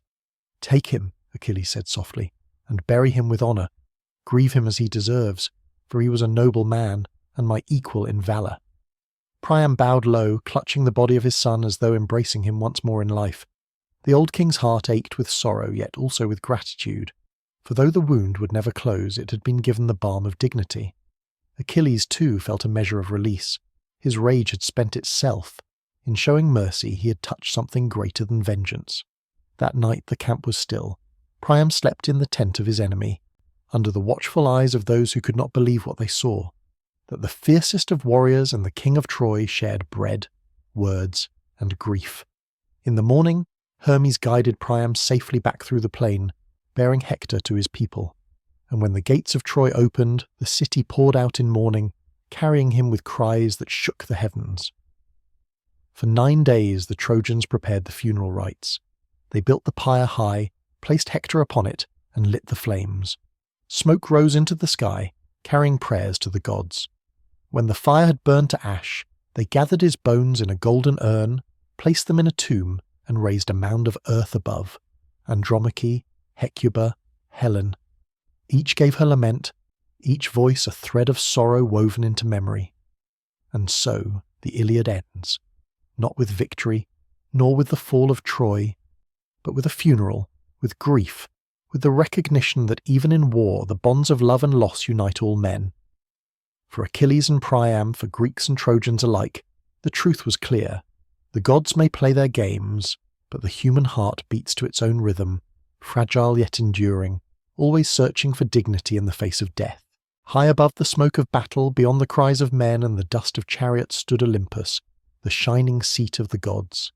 Imagine a mountain whose summit pierced the clouds, where the air was clear and eternal, where thunder and sunlight mingled in endless radiance.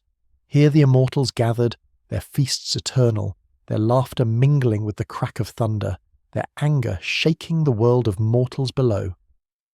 It was from this height that the war of Troy was watched, not as men watch, but as players in a game whose pieces were armies, whose stakes were glory and fate.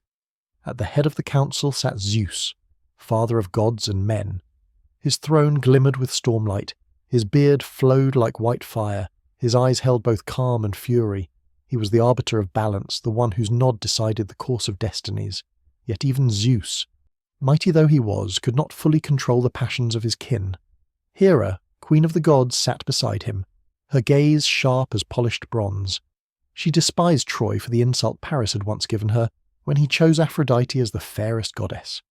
Hera's heart burned with vengeance, and she sought always to bend Zeus toward the ruin of Troy. Athena too, goddess of wisdom and war, joined her mother in hatred of Troy. Her armour shone like the morning sun, her eyes clear and fierce. She whispered strategies into the ears of Greek heroes, guiding their spears, steadying their shields. She was the protector of cleverness, of justice as she saw it, and in her vision the Greeks were favoured, for Troy had harboured insult and arrogance. Yet not all Olympus was arrayed against the Trojans. Aphrodite, golden and radiant, stood as their champion, for she had given Helen to Paris, and her pride would not allow the city to fall without her aid. She shielded her favourites with soft hands, whisking Paris from the spears of Menelaus, wrapping Aeneas in clouds to save him from death. She was love itself, but also the folly of desire, and her gifts were both blessings and curses. Beside her stood Apollo, the god of light, the archer with the silver bow. His shafts of plague once fell upon the Greek camp, his music stirred the hearts of Trojans. He despised arrogance, and when the Greeks offended him, he turned his wrath against them. It was Apollo who guided the arrow of Paris into the heel of Achilles, the final stroke of destiny that would echo through eternity. Thus the gods stood divided, their quarrels shaping the war below. Poseidon, lord of the sea, favoured the Greeks for their offerings and their voyages, yet even he sometimes yielded to fate's tide. Artemis, mistress of the hunt, demanded sacrifice before the fleet could sail, her voice woven into the winds. Ares, blood-stained and restless, fought on both sides, delighting only in the clash of swords, the chaos of battle. Hermes, swift and subtle, carried messages, guided men in dreams, stirred mischief in shadows. From their halls of gold and marble the gods gazed down and took sides, descending at times into the fray. When they walked among mortals, their presence was felt like fire in the veins, like shadows cast long by the sun. Heroes found sudden strength. Spears flew true, walls trembled or held fast. Yet always, above the noise, Zeus watched, weighing the scales of fate. For though the gods might struggle, the end had been foretold. Troy would fall, its towers shattered, its people scattered. The will of fate could be delayed, but never denied. Imagine the feasts of Olympus as the war raged. Tables groaned with ambrosia, cups overflowed with nectar, and immortal laughter rang while mortals died below. To the gods the span of human life was brief as a sigh, yet in that brevity lay something the immortals could never know: the weight of mortality, the sharpness of choice when death is near. Perhaps that is why they played with men's fates, for in them they glimpsed passions more vivid than their own unending existence. Still, beneath their games there was tension. Hera's anger burned against Aphrodite's pride. Athena's wisdom clashed with Apollo's light. And always, Zeus reminded them of the line none could cross: fate itself. Even gods were bound by the thread spun by the fates, those silent weavers who worked beyond Olympus, whose loom shaped all beginnings and endings. The gods might bend the thread, knot it, or stretch it, but they could never cut what was destined to endure. The council on Olympus stirred again, and with it the wind over the plain of Troy changed colour. Hera wrapped herself in veils of cloud and descended to the Greek camp, her voice a quiet pressure in the minds of captains. Athena lifted her spear and slipped into the dust of battle like a clear idea forming. On that day Diomedes, favoured for a moment by wisdom, felt his heart steady and his sight sharpen. He moved through the press of warriors like a blade through linen, and when Aeneas challenged him, the air itself thrummed. Aphrodite rushed to shelter her son, white arms bright with love, but Diomedes, permitted by Athena, struck the goddess's wrist. A drop of immortal ichor fell, and the world shivered at the audacity, for rarely does mortal iron touch divine flesh. Apollo gathered Aeneas in a sudden mist and set him down upon a quiet shrine, building a wall of light around him until the heat of battle passed, and the lesson was carved into memory. Gods could be touched, but fate could not. In another hour Athena met Ares on the field, war against war, and with a calm thrust she felled the storming god, showing mortals that fury alone is no match for clarity. Yet the war did not end. Such victories were ripples on a current already chosen by the fates. Zeus, watching, was not blind to his wife's plots or his daughter's stratagems. He had weighed the city on his secret scales and knew how the beam would settle, though he let the lesser moments play out for the sake of balance and for the strange pleasure of watching courage burn in brief lives. At times he chastened the gods, reminding them that even they were not the masters of the thread spun by the silent weavers beyond all thrones.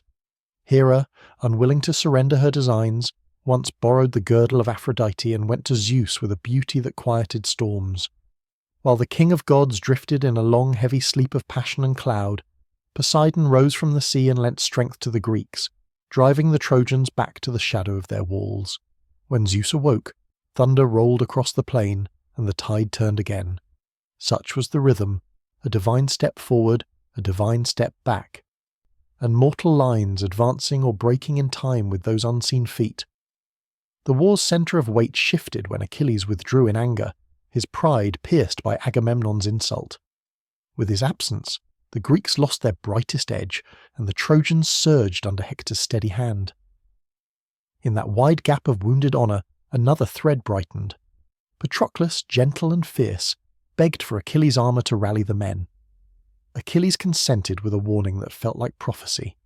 Wrapped in the borrowed bronze, Patroclus blazed across the battlefield, flames without smoke, and the Greeks roared back to life. He drove the Trojans to their gates and might have shattered them, but Apollo, who guards balance as much as beauty, stood behind him and struck him unseen. 3 soft touches that made strength stumble. The 4th touch knocked the helmet from his head, the 5th stilled his knees, and then Hector's spear found him, the bright surge of victory turning in a breath into grief. Far away, Achilles felt the world narrow to a single fact. His other self lay in the dust. Grief remade him. The pride that had kept him apart dissolved into a rage so cold it burned without smoke. Thetis, his sea-born mother, rose to him and heard the vow already formed. She carried the vow to Hephaestus, the maker, and the god of the forge answered with the thing no war had seen. A shield as large as a universe, edged with fire, hammered with cities at peace and cities at war, with fields in harvest and dancers in circles, with stars wheeling, with oceans breathing. Achilles took it up and went to the fight, not as a man but as a fate, and the Trojans felt the horizon tilt. The river itself rose to oppose him. Scamander, swollen with the bodies and bronze of the fallen, churned and spoke in watery anger. For a time Achilles struggled against the current as if against time itself. Then Hephaestus sent a gust of flame that whispered the lesson again. Even a river yields to a greater order, and the battle moved on. On that day the gods fought almost as men do, panting and laughing between blows, their quarrels a bright mirror of the dust below. Athena threw down Ares. Hera boxed Artemis about the ears and sent her crying to her father. Poseidon squared off against Apollo, and then, remembering their old building together at Troy's walls, let his hand fall. Hermes slipped through the scuffle like a quick joke, and in the end none prevailed. because none could prevail over what had already been inscribed by the distant weavers. Achilles met Hector at last before the Scaean gates. Around them the wind held its breath. On the walls hands clutched at stone. Hector's courage was vast, but his fate was smaller than Achilles' wrath. 3 times they circled. 3 times the city watched the spokes of destiny turn. Athena, in the shape of a brother, tricked Hector to stand. Zeus looked on in silence. Apollo had withdrawn his hand. The spear flew, the moment broke, and Hector fell, asking only for honour in death. Achilles, not yet ready for mercy, dragged the body behind his chariot, and grief cracked open the city like frost in stone. Night came, and with it a softer current. Guided by Hermes, Priam, father of Troy, slipped through the camp of his enemies to the tent of Achilles. He fell to his knees, kissed the hands that killed his son, and spoke not as a king but as a father, asking for the body. For a long time no god spoke. Then Achilles remembered his own father, far away, and his anger folded in on itself. He wept with Priam and ate with him, and for a few days the war stepped aside to make room for mourning. In that pause, truth clarified. Even the greatest glow of rage is smaller than grief, and grief is smaller than fate. The funeral fires rose, Patroclus was honoured, Hector was borne home, and the gods, watching, grew quiet. When dawn returned, the loom resumed. The end hastened on feet already moving. Achilles, the brightest blade, could not cut his way free from the line written before he breathed. Paris drew a bow, Apollo guided the arrow, heel met feather, and the arc closed. The war poured forward toward its last design, a wooden horse, a silent city, flames climbing like new constellations, but that belongs to the next telling. For now, hold this image in gentle focus. Olympus in twilight, gods seated in dimmed brilliance, the plain of Troy cooling under stars, and the loom continuing its soft, relentless work. The gods will still speak, but less loudly. Mortals will take the next steps, not to triumph alone, but to complete a pattern drawn long ago. And as you drift, feel the strange comfort beneath the sorrow, that even among immortals compassion can flicker, that even in war a hand can lift another from the earth, that fate is the line, and yet within its bounds kindness is a light. Sleep while the horses stamp in their tethers, while the ships rock at anchor, while the gods close their eyes. When you wake, we will cross the last threshold with them and watch the city dream of peace one final time before the gate opens. Close your eyes and imagine the plain of Troy under a moon that seems almost too quiet, as if the heavens themselves were holding their breath. The war has raged for 10 long years, seasons turning in endless circles, the river swelling and shrinking, the walls enduring the steady thunder of battle. And yet tonight, the battlefield is strangely still. The ships of the Greeks rest on the shore, their sails furled, their fires dim. In the city, weary Trojans look out from their towers and see an emptiness that feels like deliverance. For the Greeks are gone, or so it seems. By the gates of Troy stands a strange shape, a colossal wooden horse, its flanks towering like a house, its belly hollow yet sealed with cunning craft. The Trojans gather round it in wonder. Some cry out that it must be a gift to Athena, left by the Greeks to atone for their long desecration of her temple. Others warn that it is a trap, a trick, a shadow with teeth. The voices rise and clash like another battle, but this time the weapons are only words. Among the voices is that of Laocoon, priest of Poseidon, who speaks with fierce conviction. Do not trust the Greeks, he says. Even when they bring gifts there is treachery hidden. He urges the people to burn the horse, to break it apart with axes, to scatter its timbers to the sea, and to prove his warning he hurls a spear into its flank. The wood groans, the hollow belly rings, and for an instant the city stands on the edge of revelation. But fate is a master craftsman, and its hand turns the sound into silence, the warning into nothing. At that moment, the gods play their part. 2 serpents, vast and coiling, rise from the sea, their scales shining in the dusk. They seize Laocoon and his sons, crushing and suffocating them in coils of muscle before dragging their bodies beneath the waves. The Trojans cry out in horror, but then fall into awe. They take it as a sign, a judgment from the gods. The horse is sacred.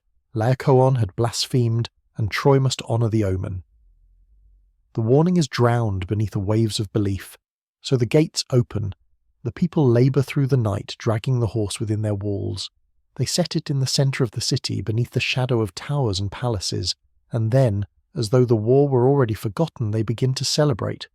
Fires are lit, wine is poured, music rises. For the first time in a decade, Troy allows itself to breathe as if the war is over.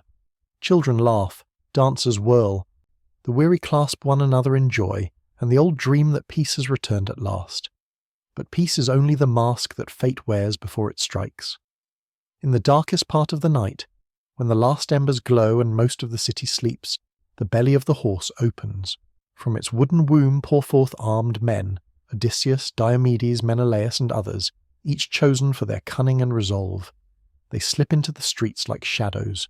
Silent hands cut down the guards, silent hands throw open the gates. From the shore the waiting ships return, sails black against the stars. The full force of the Greek army floods back into the sleeping city. Torches flare, blades shine, and the night erupts into fire. The dream of peace shatters. Imagine now the sound of it. The clash of bronze against stone, the screams of the startled, the roar of fire catching roof beams. Troy, which had stood proud for generations, is torn open in a single night. Priam's palace is stormed, its halls red with flame and blood. The old king himself, frail yet dignified, takes refuge by the altar, but even here there is no sanctuary. Neoptolemus, son of Achilles, strikes him down without mercy. Another thread of royalty is cut.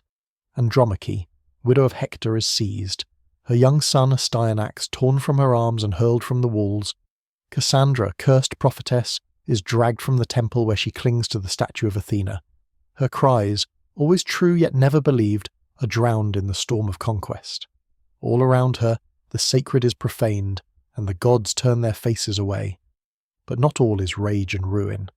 In the heart of the chaos, Aeneas, son of Anchises and cousin to Hector, rises from sleep to the sound of death. With his aged father on his back, his small son clutching his hand, and his wife Creusa beside him, he makes his way through the burning streets.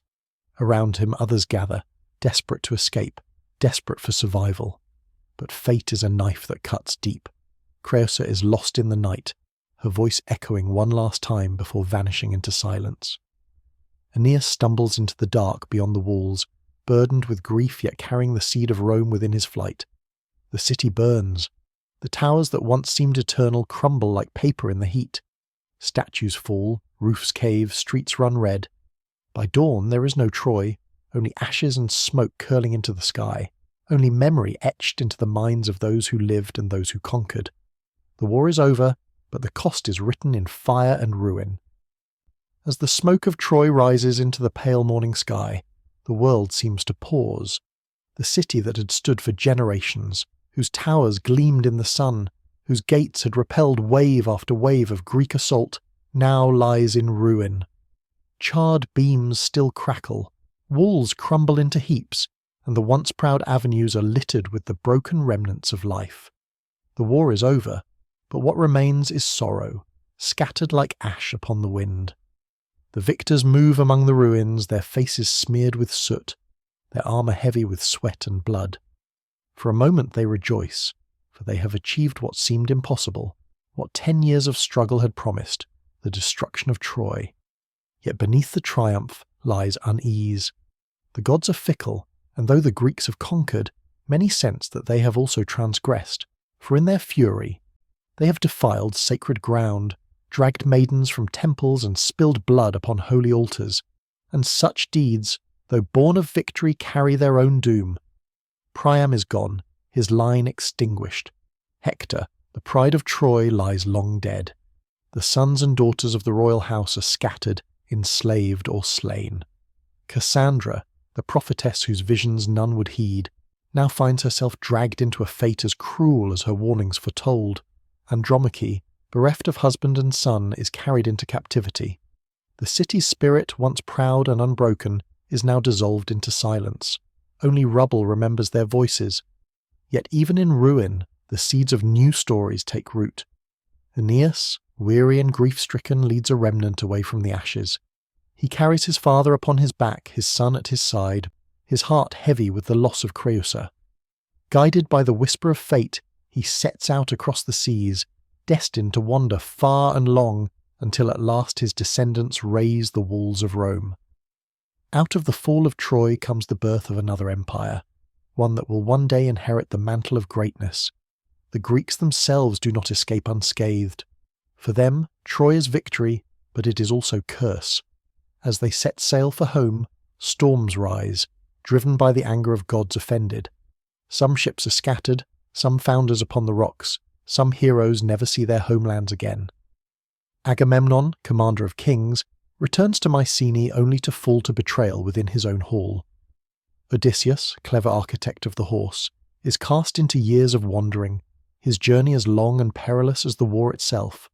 For no man emerges from Troy untouched. All who fought carry its shadow with them, and so, the war that began with the anger of gods and the beauty of Helen ends with fire, ruin, and the scattering of peoples across the world. Yet its memory lingers. Poets will sing of it, shaping its chaos into epic verse. Pain becomes legend, legend becomes history, and history becomes myth. Troy, though destroyed, lives on in story, immortal as the stars that shine above its ashes. Imagine yourself now standing among the ruins in the quiet after dawn. The fires smoulder, the cries have faded, and the air is heavy with the scent of smoke and salt. The sea murmurs nearby, eternal and indifferent. The stones beneath your feet are warm, though they no longer belong to a city. What was once proud Troy is now only silence, and yet from silence the stories rise, carried across time, carried into every telling. For though Troy is gone, its spirit remains eternal in memory, in song, in dream. Let your breath slow now in and out, like the tide upon the shore. The war has ended, but the story drifts onward, into exile and homecoming, into new cities and new destinies. Rest here a moment, on the edge of Troy's ashes, and know that you are listening to echoes that will never fade. The fires of Troy have burned low, but the story does not end with the fall of its towers. For the Greeks, the long journey home begins, and though their ships are heavy with treasure and captives, their hearts are not light. Victory is a crown, but it is also a weight, and many of the heroes find that the gods, still angered by arrogance and sacrilege, will not let them return unscathed. The homeward voyage becomes another kind of war, one fought not against Trojans, but against fate itself. Agamemnon, lord of men, sails home to Mycenae, his ships carrying Cassandra, the cursed prophetess, among the spoils. Yet even as he steps upon his homeland, the shadow of doom stretches long. For in his absence his wife Clytemnestra has stewed in grief and fury. She has not forgotten the sacrifice of their daughter, Iphigenia, slain by her father to gain the winds for Troy. When Agamemnon returns, cloaked in triumph, Clytemnestra greets him not with joy, but with a plan as sharp as any blade. She weaves for him a crimson carpet, rich and royal, upon which no man should tread, for to walk upon it is to invite the wrath of the gods. Yet he steps upon it, and in doing so seals his fate. That night, as feasts are held and wine flows, she takes her vengeance, striking him down with the axe of justice and rage. The commander of the greatest army dies not in battle, but in his own hall, betrayed by his own blood. Thus ends Agamemnon's long campaign, not in glory, but in silence and crimson shadow. Menelaus, brother of Agamemnon, fares little better in his wandering. Though Helen is restored to his side, her beauty no longer seems the prize it once was. Together they drift upon the seas, their fleet battered by storms, their course uncertain. For years they wander, until at last they find their way home to Sparta. Yet even in victory peace is fragile, for Helen's name remains a wound upon memory. The war has scarred them both, and though their palace stands, its halls echo with the ghosts of those who died because of her. For Ajax the Lesser there is no return. Arrogant and unrepentant, he violates the sanctuary of Athena, dragging Cassandra from her temple despite the goddess's fury. As his ship sails home, a storm rises, sent by the anger of the divine. His vessel shatters, and though he clings to a rock, boasting of his defiance, a bolt from the heavens strikes him down. His body sinks into the sea, swallowed without ceremony, remembered only as a warning against hubris. and so the heroes scatter, their paths as varied as the winds that carry them. Some vanish into obscurity, their names lost to time. Others, like Nestor, wise and old, return safely to their halls, where they live out their days in peace, the rarest gift of all. But most find their homecomings tainted by sorrow, their triumphs shadowed by tragedy. The war has ended, but the curse of Troy endures. Yet among them all, one name rises above the rest: Odysseus, king of Ithaca, cleverest of the Greeks. For his journey home is not measured in days or months, but in long years of trial. His tale will carry us across seas of storm and islands of wonder, through caverns and palaces, past monsters and enchantresses. His is the story of the Odyssey, and though his home waits, it lies far beyond the horizon. Let us drift now with Odysseus, whose journey stretches longer than all the others.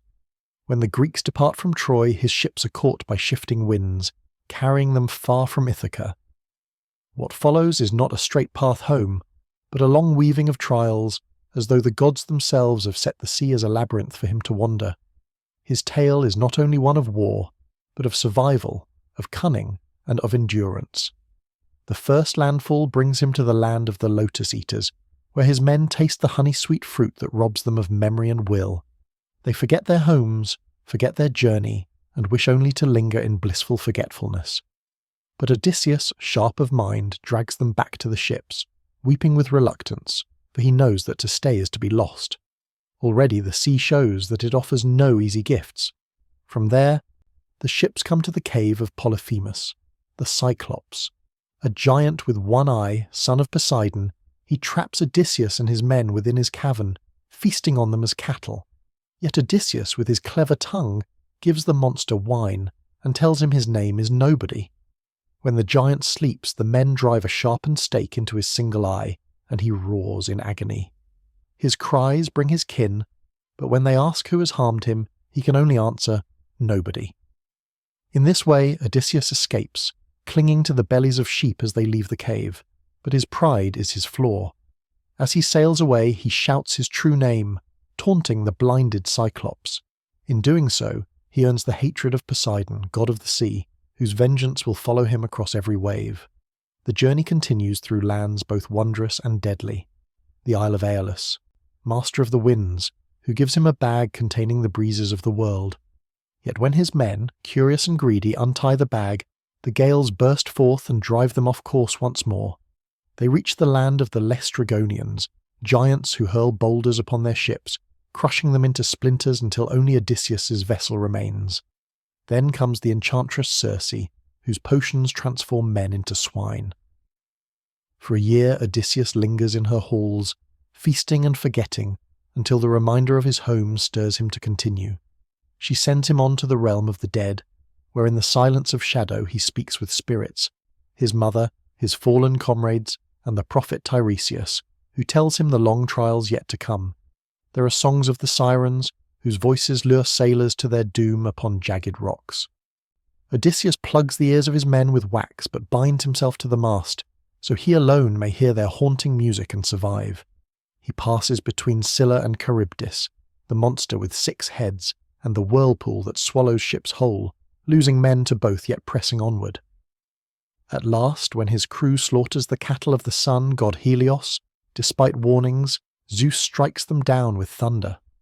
Odysseus alone drifts upon a broken raft, carried to the island of Calypso, who keeps him captive in her love for 7 long years. Only when the gods themselves take pity does he continue, shipwrecked once more upon the shores of the Phaeacians, who finally bear him home to Ithaca. There, after 20 years, he finds his hall filled with suitors who waste his wealth and clamour for his queen, Penelope. Disguised as a beggar, Odysseus enters unseen, tests the loyalty of his servants, and reveals himself at last with the bow that none but he can bend. Arrows fly, vengeance is taken, and the suitors fall. Order returns, and the weary wanderer finds his bed, his wife, his son, his kingdom restored. So ends the tale of Odysseus, not with the roar of battle, but with the quiet endurance of a man who refused to yield, who trusted in wit, in patience, in persistence. His story, like that of all the heroes, tells us that victory is never only in conquest. It is in returning, in enduring, in reclaiming the life that waits beyond war. And so, the age of heroes drifts into memory.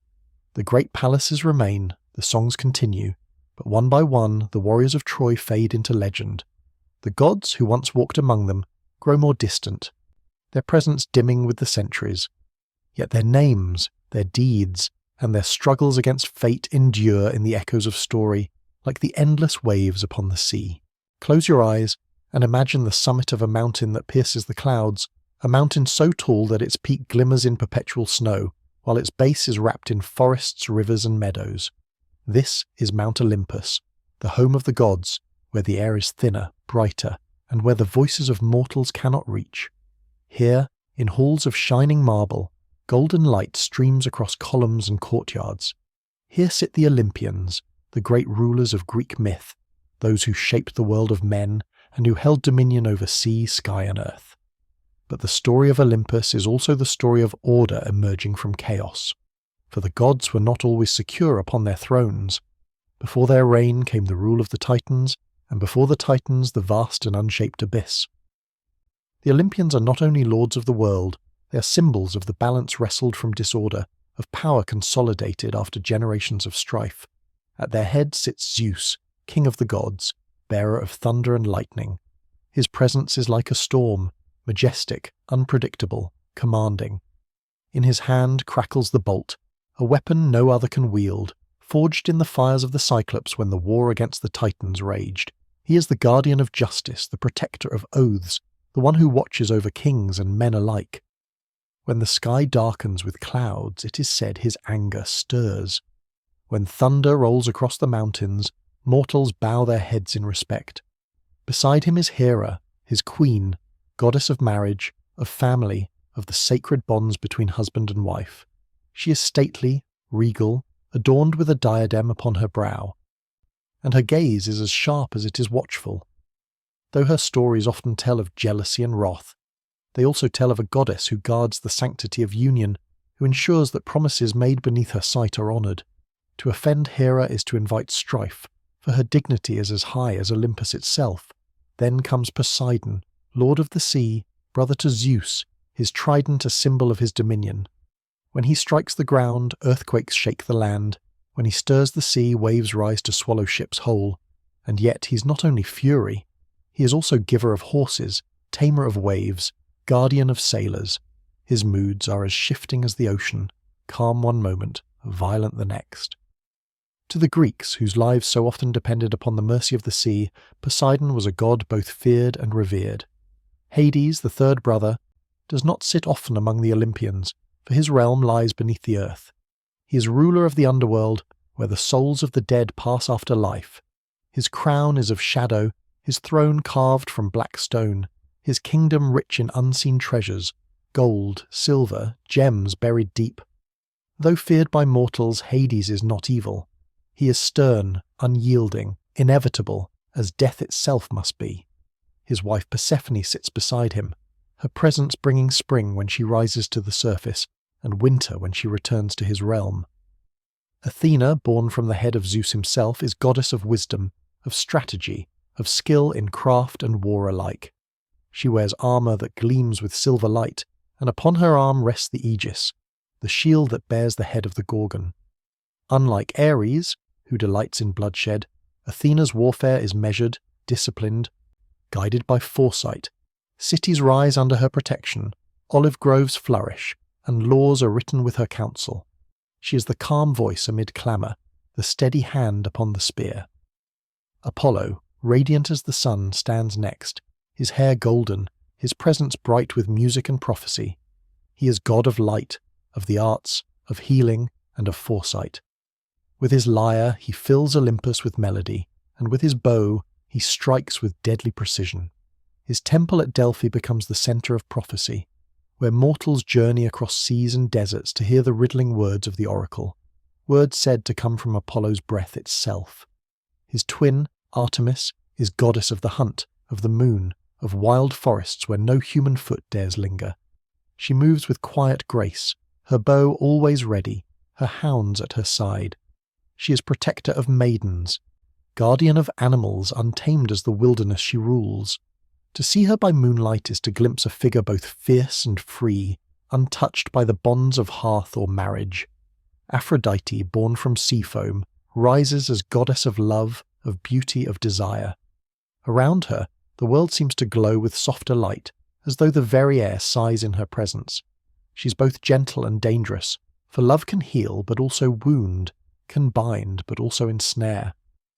From the humblest shepherd to the greatest king, all who gaze upon her feel their hearts stirred, and even the gods themselves are not beyond her influence. Ares, god of war, burns with battle lust. Where Athena brings order and strategy, Ares revels in chaos, in the clash of swords, in the roar of armies.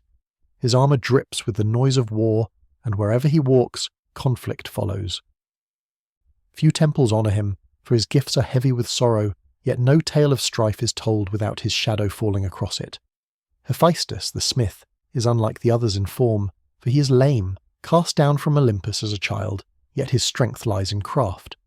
From his forge come the weapons of gods, the jewellery of queens, the armour of heroes. Fire is his servant, metal his canvas. Though mocked at times, his hands shape wonders that none else can create. He is proof that power comes not only from beauty or strength, but from patience and skill. Hermes, swift of foot, is the messenger, the guide of travellers, the trickster god of commerce, thievery, and eloquence. His sandals bear wings, his tongue carries persuasion, his wit dances faster than thought. He moves between worlds, slipping from Olympus to earth to the underworld, bearing messages, guiding souls, weaving connections unseen. To call upon Hermes is to call upon movement, upon change, upon cleverness. Finally, there is Demeter, goddess of the harvest, whose hands bless the soil and whose grief can halt the growth of fields. Her love for her daughter Persephone is so great that it binds the seasons themselves. When Persephone is taken, Demeter mourns, and the earth grows barren. When Persephone returns, she rejoices and the fields bloom once more. Through Demeter the Greeks see the eternal cycle of life and death, of sowing and reaping, of sorrow and renewal. Together these gods form the Olympian family, their stories tangled with love and rivalry, with loyalty and betrayal, with gifts and punishments that ripple into the world of mortals. They are reflections of the human soul, magnified into eternity, wisdom and wrath, love and jealousy, justice and chaos. From their halls upon Olympus they watch, they intervene, they quarrel, they guide. To the Greeks their presence was not myth alone.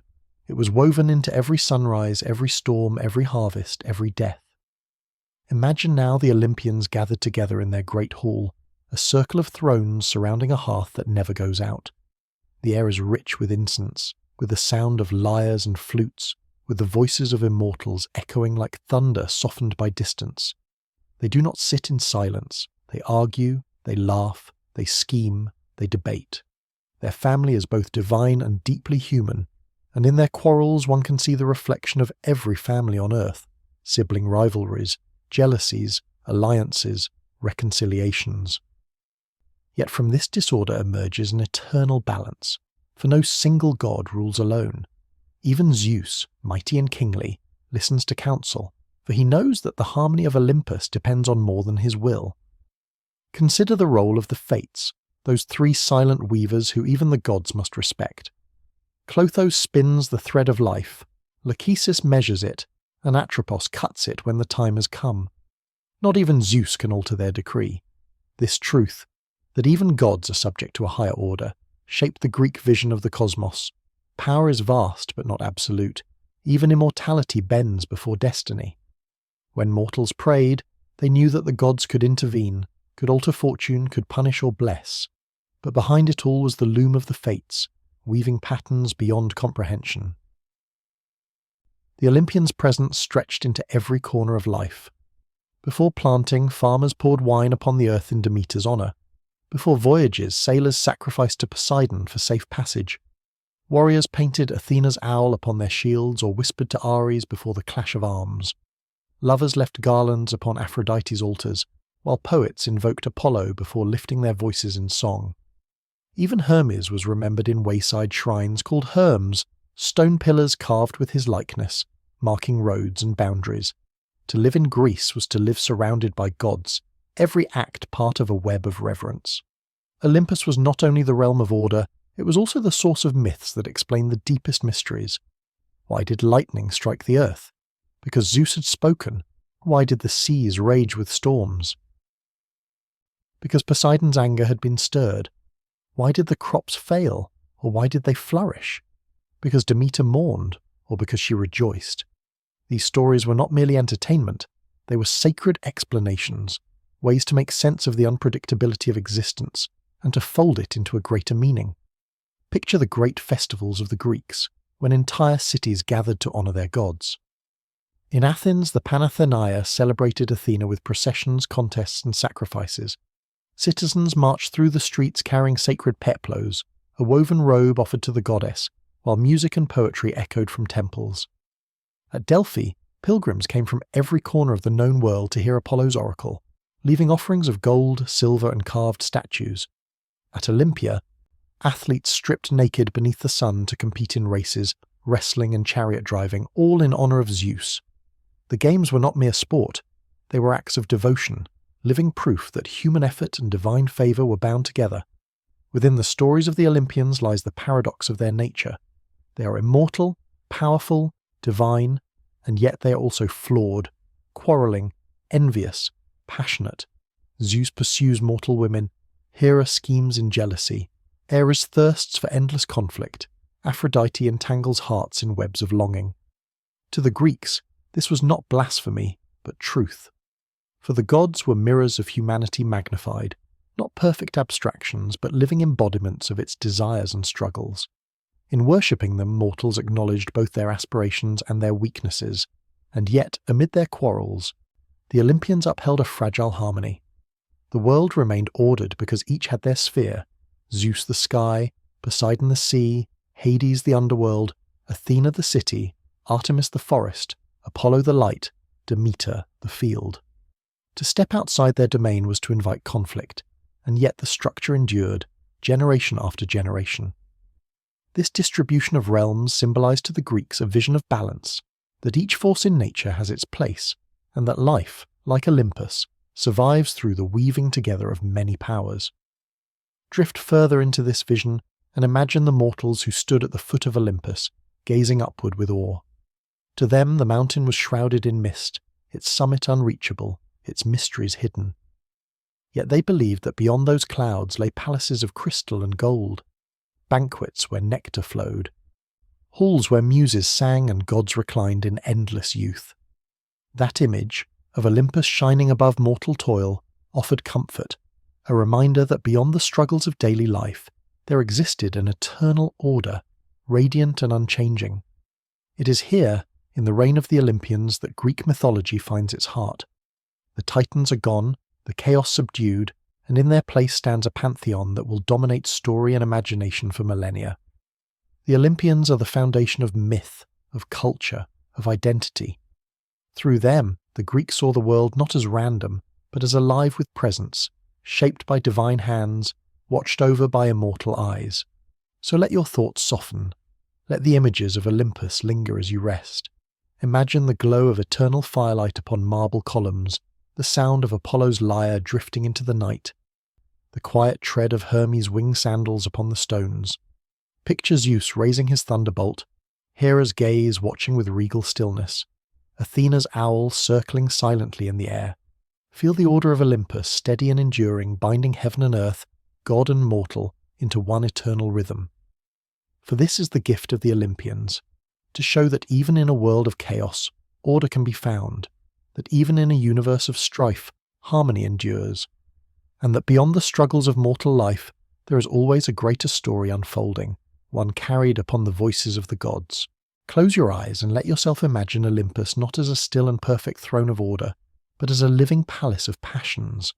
For the gods, though immortal, were not without desire.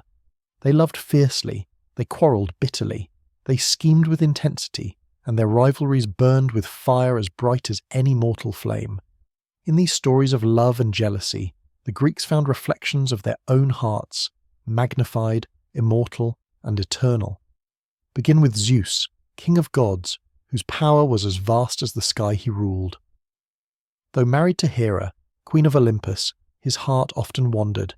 Again and again, he descended from Olympus disguised as a swan, a bull, a golden shower of light, to claim the love of mortal women and nymphs. From these unions were born heroes and demigods, Heracles, Perseus, Helen of Troy, beings who bridged the divine and human worlds. To mortals, the favour of Zeus could elevate a family into legend, but to Hera, each betrayal was a wound, a source of fury and vengeance. Hera's jealousy was not quiet. She pursued those whom Zeus had loved, punishing them or their children with relentless anger.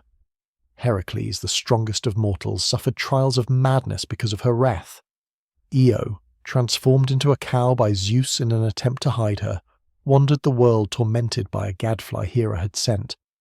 The queen of gods was not powerless before her husband's strength, for though Zeus was the thunderbolt, Hera was persistence, cunning, and the relentless guardian of her dignity. Love on Olympus was often tangled with rivalry. Aphrodite, born of sea foam and desire, wove snares around gods and mortals alike. Even Ares, the god of war, was caught in her embrace, their secret affair hidden from Hephaestus, her husband, the smith of the gods. Yet secrets never remain hidden for long in Olympus. One day Hephaestus ensnared the lovers in a golden net, unbreakable and fine, and summoned all the gods to witness their shame. But the immortals laughed, not at the betrayal, but at the spectacle itself, for love among the gods was never simple, never tame. The rivalries extended beyond romance into matters of pride and power.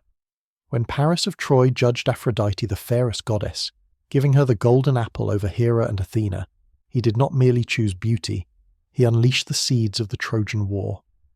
For Hera and Athena never forgave the insult, and Aphrodite, triumphant, guided Paris toward Helen, sparking a conflict that drew gods and mortals alike into battle. In this way, jealousy upon Olympus became war upon earth. Imagine Artemis, goddess of the hunt, fierce and untamed, clashing with Aphrodite, who embodied desire and love. One represented chastity and solitude, the other passion and union. Their rivalry reflected the eternal tension between restraint and surrender, between independence and intimacy. In myth after myth, mortals who offended one goddess often found themselves favoured by the other, caught in a web of divine competition. And consider Athena, goddess of wisdom, whose rivalry with Poseidon once shaped the fate of Athens itself. When the people sought a patron deity, Poseidon struck the earth with his trident, bringing forth a spring of salt water. Athena planted an olive tree, symbol of peace and prosperity. The people chose her gift, and the city bore her name. From that day forward, Poseidon nursed a bitterness toward her, and though both remained honoured, their rivalry simmered in tales of storms and strife. Love and jealousy on Olympus were not weaknesses. They were stories, explanations, truths woven into myth. They showed that even the divine were not untouched by longing, pride, betrayal, or rivalry. To the Greeks, this made the gods closer, more real. For if the immortals themselves quarrelled, then surely mortal struggles had meaning, reflections of cosmic drama played out beneath the gaze of eternity. Picture now the halls of Olympus glowing with firelight. Zeus sits on his throne, Hera beside him, her eyes sharp as the edge of a blade. Aphrodite lingers near Ares, their glances lingering despite the presence of Hephaestus. Athena and Poseidon exchange cold looks, their rivalry unspoken yet eternal. Apollo strums his lyre, weaving calm into the air, while Artemis slips away into the night, her bow across her shoulder. The palace is not a place of silence, but of living tension, of passion and rivalry, of love and jealousy interwoven like threads upon the loom of the fates. And through it all, the gods endure, their stories flowing like rivers into the sea of time, shaping the imaginations of mortals who saw in them not perfection, but eternity in human form. When you think of Olympus, it is easy to imagine a realm beyond mortal flaws, yet the truth in the myths is different. The gods lived in constant webs of affection and rivalry, and each story unfolded like ripples across both heaven and earth. Their jealousies sparked wars, their loves gave rise to heroes, and their rivalries reshaped cities and kingdoms. The myths of divine passion and conflict were not just entertainment, They were mirrors in which mortals saw their own struggles, cast on an eternal stage. Consider Apollo radiant with light, who was beloved by mortals and gods alike. His beauty was unmatched, yet his loves were rarely peaceful. He chased Daphne, the river nymph, who prayed for deliverance from his pursuit and was transformed into a laurel tree, her branches forever whispering in the wind. Apollo, stricken with sorrow, claimed the laurel as his sacred symbol, crowning victors in games with its leaves. Here desire became poetry, longing became symbol, and even rejection became a sacred bond. Yet Apollo himself was often jealous. When Marsyas, a satyr, dared to challenge him with music, the god's pride could not bear the loss. After defeating him, Apollo exacted a cruel punishment, flaying Marsyas alive. Such was the duality of Olympus, passion and cruelty walking side by side, beauty entangled with vengeance. Artemis, his twin, fierce and cold as moonlight, was also caught in jealous furies. When Actaeon stumbled upon her bathing in a sacred grove, Artemis did not forgive the intrusion. She transformed him into a stag, and his own hounds tore him apart. Here jealousy was not born of love, but of purity guarded, of solitude violated. The gods carried emotions to their extremes, teaching mortals that nothing sacred could be broken without consequence. Aphrodite too stirred jealousy, for her beauty was both gift and curse. When Adonis, the mortal youth, was adored by her, it sparked rivalries even among immortals. His death at the tusks of a boar, some say sent by jealous Ares, others by Artemis herself, became a story of mourning, of love lost too soon, and of the cycle of death and rebirth. For each year Adonis would return from the underworld for a season, embodying spring's bloom and autumn's decay. In his myth, love and jealousy merged into the rhythm of the natural world. Even Demeter, goddess of the harvest, was caught in jealous grief when her daughter Persephone was taken by Hades. Her sorrow withered the earth, her longing turned fertile fields to dust. Only when Persephone returned for part of the year did the earth bloom again. Here jealousy was not spite, but yearning, the eternal bond between mother and child that shaped the seasons themselves. The rivalries of the gods shaped entire destinies of mortals. Hera, in her jealousy, struck against Heracles with labours of impossible scale, yet in his suffering he became immortalized as a hero. Athena's rivalry with Arachne, a mortal weaver, ended with the girl's transformation into a spider, forever weaving delicate webs. Even such myths of jealousy carried lessons. Pride could elevate, but it could also destroy. At times, the jealousies of the gods were woven together with their alliances, forming intricate patterns. Hera and Athena often stood united in their rivalry against Aphrodite, for her power to sway desire was both irresistible and feared.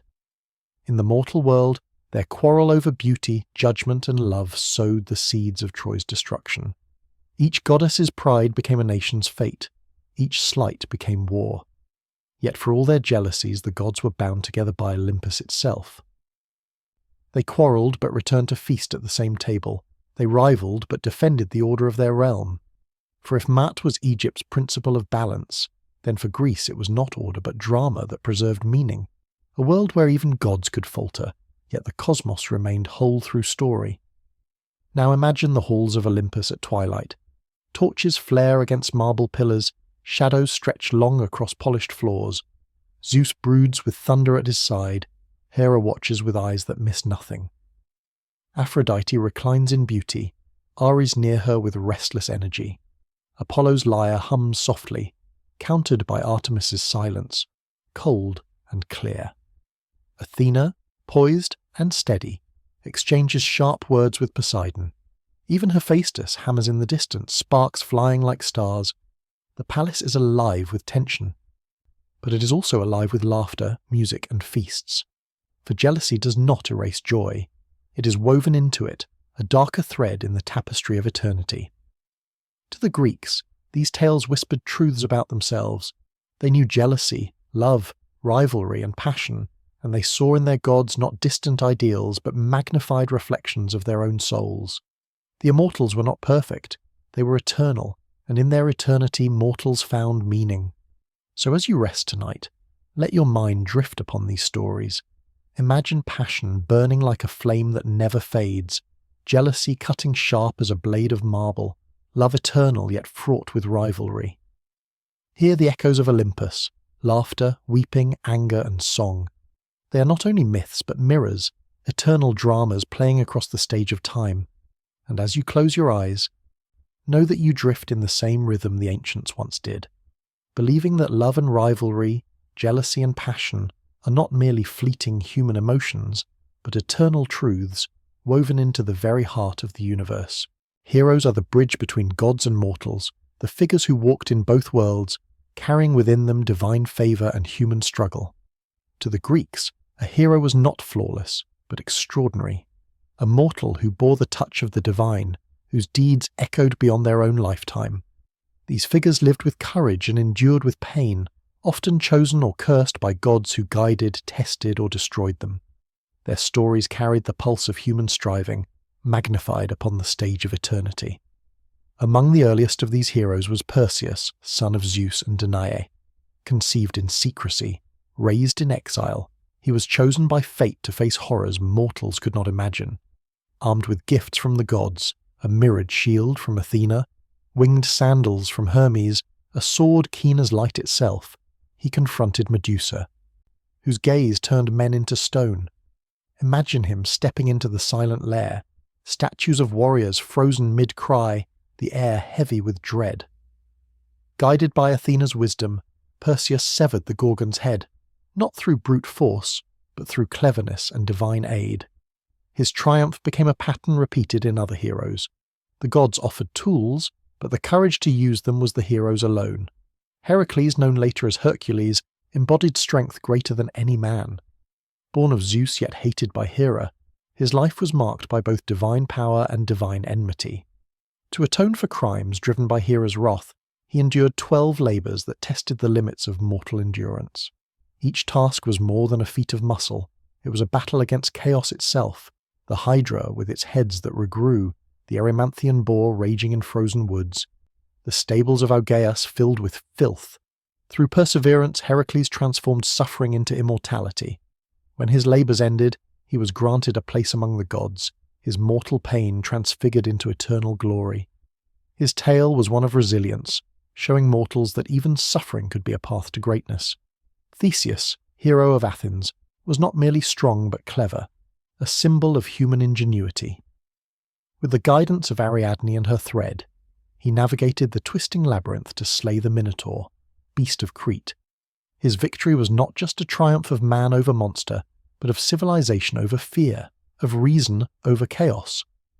The thread of Ariadne itself became a symbol of guidance, of wisdom passed in love, showing that heroes were never alone. They thrived when joined by divine or human allies. Jason too bore divine patronage when he led the Argonauts in quest of the Golden Fleece. Hera favoured him, guiding his path, though his fate remained tragic. With heroes like Orpheus, Heracles and Atalanta at his side, he sailed beyond known horizons. The Argo itself was said to be a gift of wisdom, its prow carved from the talking oak of Dodona, whispering counsel in moments of peril. Yet Jason's story reminds us that divine aid could not shield a man from his own flaws. His betrayal of Medea, priestess and sorceress, unleashed vengeance that destroyed his line. Heroes were not saints. They were human magnified, their flaws as large as their triumphs. In every tale of a hero, the presence of the gods is felt. Athena guiding, Hera opposing, Poseidon hindering, Zeus watching from above. Yet the gods did not determine every step. They offered favour or fury, but the choice, the courage, the sacrifice that belonged to the hero. Mortals saw in these stories a reflection of themselves, the struggle to act with courage when the world seemed too vast, too cruel, too uncertain. Heroes became proof that human lives, though short, could burn with a light that endured across centuries.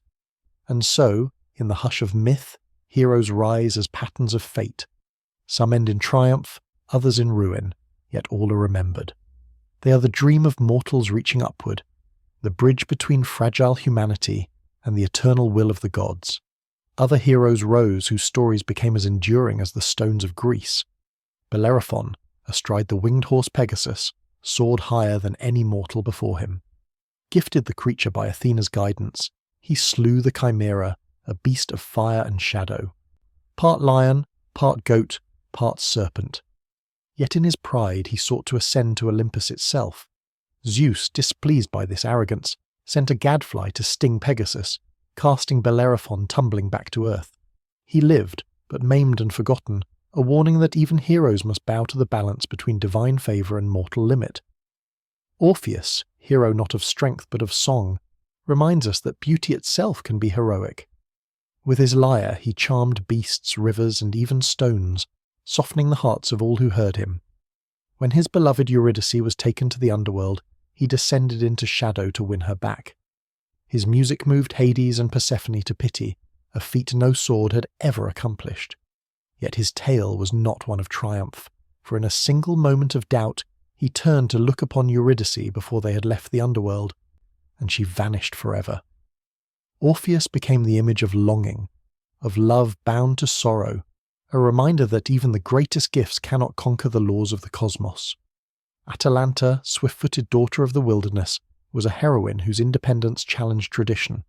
Exposed as an infant and raised by a she-bear, she became a hunter without equal, racing swifter than any man, striking true with her bow. She joined the Argonauts on their perilous voyage, and later she stood among the hunters of the Caledonian boar, where her spear struck first. Yet her beauty ensnared men as surely as her arrows struck prey. In contest for her hand, she demanded only that suitors defeat her in a foot race. Failure meant death. All fell short until Hippomenes, aided by golden apples from Aphrodite, distracted her long enough to win. Her story echoes with the tension between independence and fate, showing that even the wildest spirit is touched by the threads of the gods. Each hero bore a gift and a burden, a destiny woven into the fabric of myth. Some were blessed with strength, others with cunning, others with beauty or art, but none escaped tragedy. To the Greeks, this was the essence of the heroic: to live greatly, to strive, to fall, and to be remembered. In their triumphs, mortals saw hope.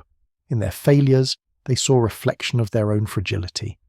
The cults of heroes became as sacred as those of the gods. Across Greece, shrines rose where heroes were said to have lived or died. Offerings were poured at the graves of Achilles, sacrifices made at the tomb of Theseus, prayers whispered at the sanctuary of Heracles. Heroes became guardians of cities, protectors in war, intercessors in times of plague or famine. Though mortal, they transcended mortality through memory and reverence, living on in stone, in song, and in ritual. It is in these myths that the human voice is heard most clearly. Where the gods embody forces beyond comprehension, sky, sea, death, fertility, the heroes embody human striving, the courage to fight, the love that longs, the pride that falters, the endurance that transforms suffering into legacy. They are the mirror in which humanity sees itself enlarged, flawed, but luminous. So close your eyes and let the names drift softly through your mind. Perseus, Heracles, Theseus, Jason, Orpheus, Atalanta, Bellerophon. Each carries a story of triumph and tragedy. Each carries the touch of the divine. And as the myths whispered by firelight endured across centuries, the Greeks remembered that to be human was to live in tension, between weakness and greatness, between fleeting life and eternal story.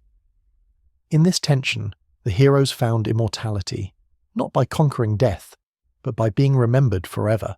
The story of Troy is perhaps the most famous thread in the great tapestry of Greek myth. It is not only the tale of a war, but of passion, prophecy, wrath, and fate. To the Greeks, the Trojan cycle was both history and legend, a memory passed in song, echoing in the verses of Homer and in the whispers of poets for centuries after. It begins not with swords, but with a wedding.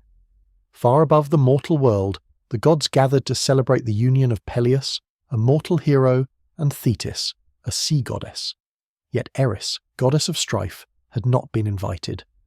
In her anger, she cast into the feast a golden apple inscribed with the words, "To the fairest." Hera, Athena, and Aphrodite each claimed it. Unable to decide among themselves, they turned to Zeus, but the king of gods, wary of their quarrel, placed the judgment in the hands of Paris, a prince of Troy. Upon the slopes of Mount Ida, Paris was approached by the three goddesses, each offering him gifts of power. Hera promised dominion, Athena promised wisdom and victory in battle, but Aphrodite promised him the most beautiful woman in the world. Paris, moved by desire, chose Aphrodite, and so the seeds of war were sown. For that woman was Helen, already wed to Menelaus, king of Sparta. When Paris journeyed to Sparta and carried Helen away, whether by seduction or abduction, the Greeks saw it as an outrage, a violation not only of marriage but of sacred hospitality. Menelaus, burning with fury, called upon the oath that bound the suitors of Helen. Each had sworn to defend her chosen husband. And so kings and princes across Greece gathered for war, uniting under Agamemnon, brother of Menelaus, to bring Helen back and punish Troy. The army that sailed was vast, a fleet of 1,000 ships carrying heroes whose names would never fade: Achilles, the swift; Odysseus, the cunning; Ajax, towering and relentless; Diomedes, fierce in battle. Even Heracles' son joined, though his father was long gone. They sailed across the wine-dark sea to the high-walled city of Troy, a place of wealth and beauty, guarded by Hector, noble prince and warrior, son of King Priam. But the gods themselves were divided.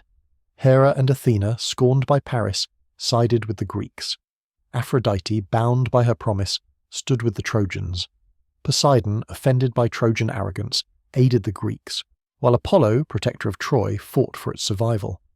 Thus the war was not merely human, it was divine, a clash of wills that shook heaven as much as earth. The war stretched on not for years, but for a decade. Siege and battle, raid and ambush, triumph and grief followed one another like waves upon the shore. Heroes rose to glory and fell to dust, their names remembered in verses sung by poets beneath starlit skies. Among all the heroes who fought before Troy, none shone brighter than Achilles. Swift-footed, born of a mortal father and the sea goddess Thetis, he was the Greeks' greatest champion. Yet even he was bound by anger, pride, and fate. When Agamemnon quarrelled with him, seizing a prize of war, Achilles withdrew to his tent, refusing to fight. His absence left the Greeks faltering, their warriors pressed back against the ships, the Trojans surging with renewed strength. In the dust and clamour of battle, Hector, noble son of Priam, led the Trojan charge. His spear struck down countless foes, his courage rallied his people, and soon the Greeks seemed on the edge of ruin. In desperation, Patroclus, beloved companion of Achilles, donned his armour and led men into battle. For a moment the tide turned, but fate had already marked him. Hector met Patroclus and struck him down, and with his death the war's course shifted forever. When word reached Achilles, his grief became wrath, a fire that no mortal nor god could quench. He returned to battle like a storm, driving the Trojans before him, his armour gleaming, his voice echoing like thunder. At last he faced Hector outside the walls of Troy. The two circled, clashing beneath the watchful eyes of both armies. Though Hector fought bravely, Achilles' rage was unstoppable. With a final thrust, Hector fell, and the Prince of Troy lay lifeless on the ground. Yet Achilles' fury did not end with Hector's death.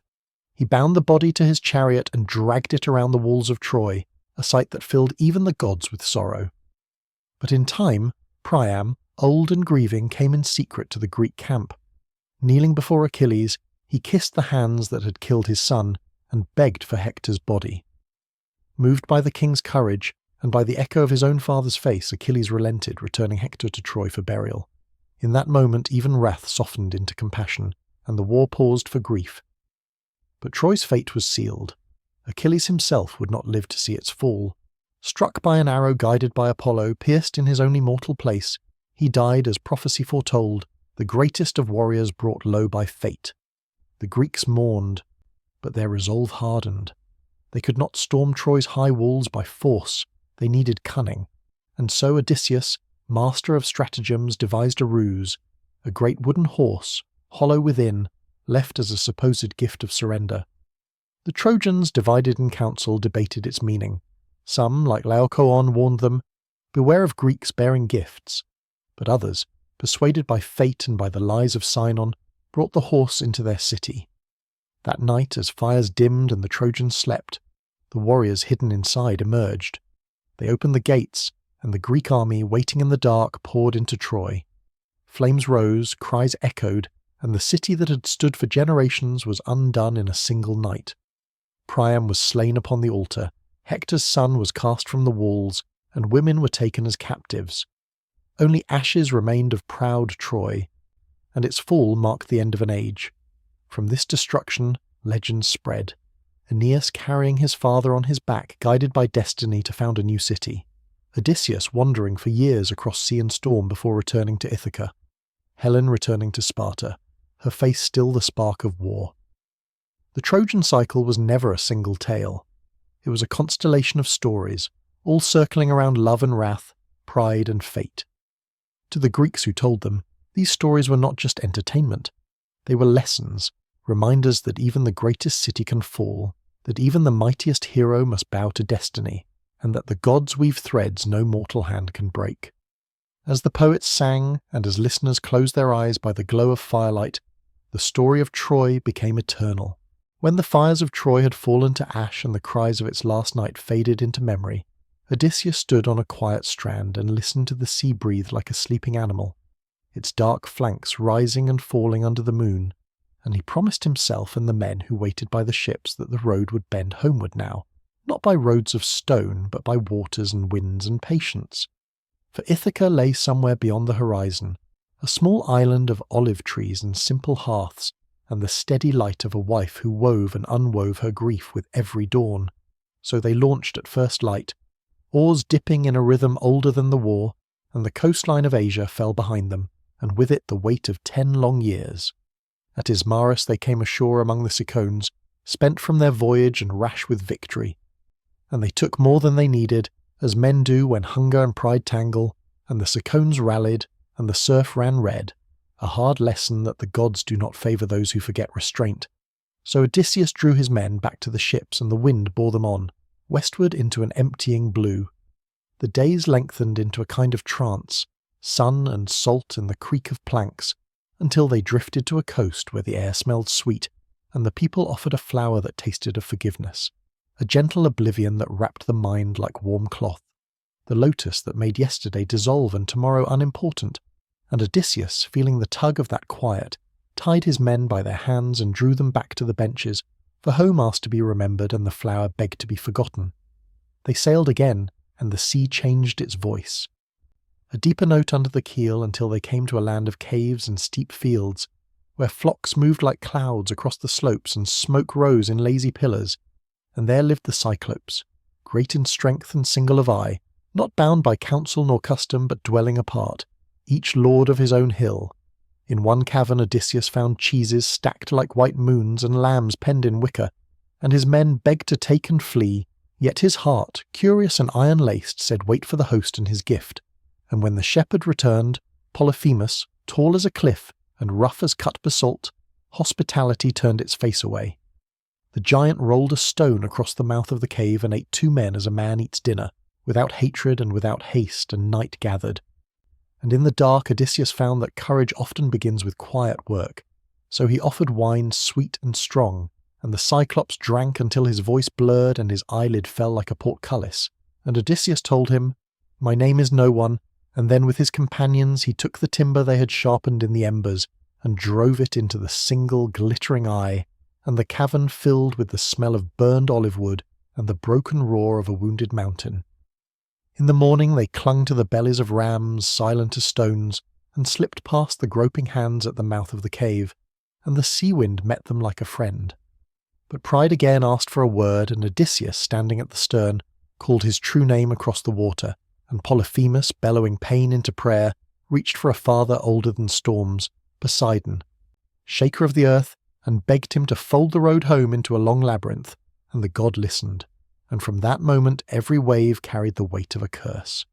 Days later, a smile of island on the horizon bore Aeolus, keeper of winds, a king who made weather his counsel, and gave Odysseus a leather sack tight with cords that held all winds, but the one that pointed toward home, and the ships ran clean and fast, so fast that Ithaca rose like a green thought, close enough to see the smoke of hearths, and weary men, dreaming of their own doors, opened the gift while their captain slept, thinking gold lay inside, and all the winds leapt free, shrieking and tumbling, and the boughs swung away like startled deer, and the sight of home folded back into distance, and despair tasted of salt on every tongue. They rowed to the land of the Laestrygonians, where the harbours were rings of rock like teeth in a dark mouth, and giants hurled boulders like hail and snapped masts as if they were reeds, and ships sank in the whirl of splinters and foam until only Odysseus's own vessel, kept moored apart, cut free and fled. Farther still the sea unfurled its long road to Ea, where a breeze smelled of wild thyme and fire smoke and a woman's cleverness, and Circe dwelled among lions and wolves that moved like docile shadows, beasts with the eyes of men and the patience of old spells, and she welcomed the weary with cups that steamed and gleamed, and some of Odysseus's men, taking the comfort, felt their bodies ripple and bend into the shapes of swine, their minds awake in the prisons of new flesh. Here the story slowed into the rhythm of caution and resolve, for Odysseus, guided by a god who walks crossroads and boundaries, Hermes swift as thought, took from him the bitter herb that keeps the mind steady amid enchantment, and with that shielded courage walked into the hall, where words were weapons and kindness was a maze, and Circe, finding a mortal who could refuse her spells, laid aside the wand and offered wisdom in its place, and in that pause, softer than a lull in surf, the weary found rest, baths of warm water and beds scented with cedar, and the captain found counsel, for the way home would now run through the country of the dead and the mouths of singing rocks, and only those who learned to listen carefully could pass. So night gathered at the edge of the island's forest. The fire burned low, and on the beach the ships murmured against their ropes, and Odysseus, looking toward the line where sea becomes sky, understood that home was still far and the road would ask more patience than rage, more listening than shouting, and that sometimes the gods open a door only for those who remember to knock without fear and to leave without boasting, and the men slept at last, the island breathing slowly around them, and the sea, even angry, kept its ancient promise to carry those who dare if they also learn to endure. Approximate length 6,600 characters. We're at part 15, first half. Say next, and I'll continue with Odysseus's descent to the underworld, the Sirens Scylla and Charybdis, and the long turn toward Ithaca.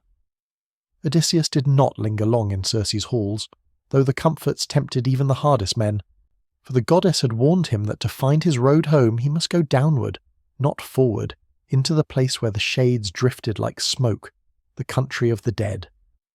And so one evening, as the moon climbed pale above the island's woods, he gathered his crew and spoke of a voyage that no living man desires. Their oars cut once more into the dark, the sea hissing around them like whispers. When the prow reached the edge of the world, where the ocean ran black and the horizon vanished, Odysseus took the blade in his hand and cut into the soil, pouring libations of milk, honey, wine, and water, sprinkling barley, and calling on the dead to come. Out of the mist they gathered, pale shapes pressing forward, and fear burned cold in every heart. He saw the ghost of his own mother, her voice trembling like reeds in the wind, and the shade of the prophet Tiresias, blind in life but clear-eyed in death, who warned him, "The road home is still twisted, full of hunger and temptation, and if you harm the cattle of Helios the sun, no return will be given." Odysseus bowed, heavy with the burden of prophecy, and his men trembled, for the underworld is not a place mortals are meant to breathe. They fled back to Circe's isle to rest and gather heart, and then the sea bore them into a narrow strait where cliffs bent toward one another, and the waves carried a song sweeter than any harp.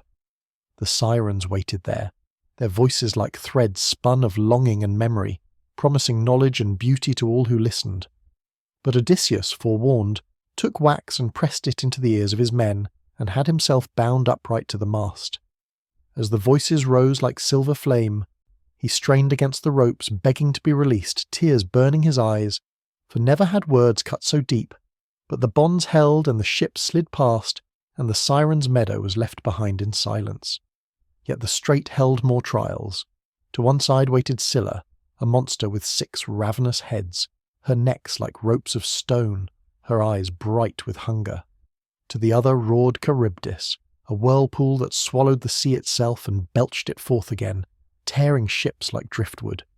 No choice could save all, so Odysseus steered towards Scylla's cliffs, and with a cry the beast snatched 6 men from the deck, their screams twisting in the spray, and the others rowed on, white-faced, while Odysseus bore the guilt like an iron weight. Afterward the sea seemed calm, but Tiresias' warning hung above them. They reached the isle of Helios, where cattle grazed under the eye of the sun god, sleek and golden. Odysseus begged his men to pass by, but hunger is a cruel master, and when storms trapped them, they slaughtered the herds. At dawn, Helios rose furious, demanding vengeance, and Zeus heard him. When next the men took to sea, lightning split the mast, the ship shattered, and the waves devoured every soul but one. Odysseus clung to a broken spar, the salt burning his eyes, until the sea cast him up upon the nymph Calypso's isle. Their years slipped past like mist, as she wove songs to bind him, offering immortality, her voice warm as summer rain. Yet even then, his heart beat toward Ithaca, steady and unbroken. At last the gods took pity, and Hermes brought the command, release him. With timber and tar Odysseus shaped a raft, and the sea bore him onward again, not to home yet, but to the Phaeacians, whose halls gleamed with bronze and dance. They heard his tale, wept at its turns, and filled their ships with gifts, carrying him at last to the shores of Ithaca. Asleep upon the deck, the wanderer returned. The night of his arrival was quiet, the land familiar yet strange. He awoke on sand where olive trees bent low, and Athena came cloaked in disguise, whispering of suitors who wasted his halls, pressing upon Penelope, and she gave him counsel, patience, cunning, and the mask of a beggar. So he walked the road home not in triumph but in rags, learning that even the end of journeys requires restraint. In shadows he found his son Telemachus, grown tall in his absence, and together they plotted. The bull, his bow, awaited, and the suitors, drunk with arrogance, would one day hear it sing. For every voyage has its harbour and every exile its homecoming, and so the story turns, not on the wide sea, but on the narrow hearth, where vengeance and reunion, justice and love, waited to be woven into one last act. Odysseus stood once more upon the soil of Ithaca, but the island of his longing did not yet welcome him with open arms. The years had turned his kingdom into a nest of arrogance, where suitors feasted on his herds, drank his wine, and pressed upon Penelope as though she were a prize to be won. Yet Athena, ever the goddess of wisdom, cloaked him in the rags of a beggar, and veiled his face in age, so that none would know him. For the king who had conquered Troy with cunning would not reclaim his home with brute force, but with patience and guile. He walked the road to his hall slowly, the dust clinging to his bare feet, and on the way he met swineherds and shepherds, men loyal through long years of uncertainty. Among them was Eumaeus, who welcomed the ragged stranger with kindness, offering bread and fire. Odysseus, though burning to reveal himself, held back his name, testing the hearts of men. For loyalty is measured best in disguise, when the power of recognition is withheld. And in the hut of the swineherd he found the warmth of faithfulness, the kind that endures through famine and rumour, the kind that waits even when hope is thin. At last Athena brought to him his son Telemachus, grown from a boy into a man. Their reunion was not loud nor full of cries, but trembling in tears, as father and son embraced after 20 years. In whispers they wove their plan, to strike down the suitors who had defiled their hearth. For vengeance is sweetest when patience has ripened it, and Odysseus knew that every step must be careful, each move measured, as though he were once more among the traps of Troy. In the hall of Ithaca the beggar entered, mocked by the suitors who saw only rags. They jeered, they struck him, they hurled scraps of meat. Yet Penelope, wise and weary, saw in the stranger something she could not name. She spoke kindly, asking his story, and he answered in riddles, weaving lies that hinted at truth, telling her that Odysseus yet lived and would return. In her heart, hope stirred like an ember beneath ash. At night he walked among the women of the household, marking those who were faithful and those who had betrayed. He noted the guards, the exits, the weapons stored away. All the while his rage smouldered beneath the mask of humility. And when the time came, Penelope herself set the trial that would unmask him. She brought forth the bow of Odysseus, long unstrung, heavy as fate itself, and declared that only the man who could bend it and send an arrow straight through 12 axe heads would win her hand. One by one the suitors tried, their hands slipping on the bowstring, their faces twisted in effort. None could bend it. Then came the beggar. They laughed, sneered, mocked, but Penelope gave consent, and Telemachus, standing tall, placed the bow in his hands. With ease, as though he were stringing a lyre, Odysseus bent the bow. The string sang, the arrow flew, and it struck true through the 12 axes, humming with destiny. The hall fell silent, and then, with a voice like thunder rolling across sea and mountain, Odysseus cast off his rags and stood revealed, the scar upon his leg gleaming, his eyes alight with wrath. The suitors, pale and trembling, knew too late what doom had come among them. Odysseus called upon his son, upon his loyal servants, and together they barred the doors. The storm of vengeance had begun, a storm long delayed, but no less fierce for its patience. The bow sang again, arrows piercing suitor after suitor until blood soaked the stone floor and cries echoed from the rafters. Those who begged for mercy found none, for Odysseus was not only king but judge, and their crime was not against him alone but against Mat itself, the order of hearth and home, of loyalty and faith. By dawn the hall was silent save for the groan of the dying and the whisper of Athena's unseen blessing. Penelope, cautious even in joy, tested him still, asking him to move their marriage bed. But Odysseus laughed and told her of the secret none but they could know, that the bed was carved from a living olive tree rooted in the earth, immovable as their bond. At that word her heart broke free of doubt and she rushed into his arms. Husband and wife, parted for 20 years, were joined once more, and in that embrace the story of a wandering found its end. Dawn seeped into the shattered hall of Ithaca, pale light brushing stone and timber, revealing what rage had ended and what duty must now mend. Odysseus stood in the stillness after the storm, his breath steadying, his bow quiet at last. Vengeance, once necessary, had run its course. Now came the harder work of making life possible again. He turned first to the loyal, the swineherd Eumaeus and the cowherd Philoetius, thanking them in few words that carried the weight of a king's promise. To Telemachus he spoke more softly, not as commander to soldier, but as father to son, naming the virtues the knight had tested: patience, courage, clear sight in the press of fear. Together they opened the shutters and let morning in. Servants crept from shadow to shadow, stunned, uncertain which world this would now be. Odysseus, who had measured loyalty in silence and in small kindnesses, restored order with a firm, even hand. The hall was washed, the floors strewn with clean rushes, the lamps trimmed and lit. Smoke rose straight from the hearth, and for the first time in years the air of the house felt simple, unburdened, its centre steadied.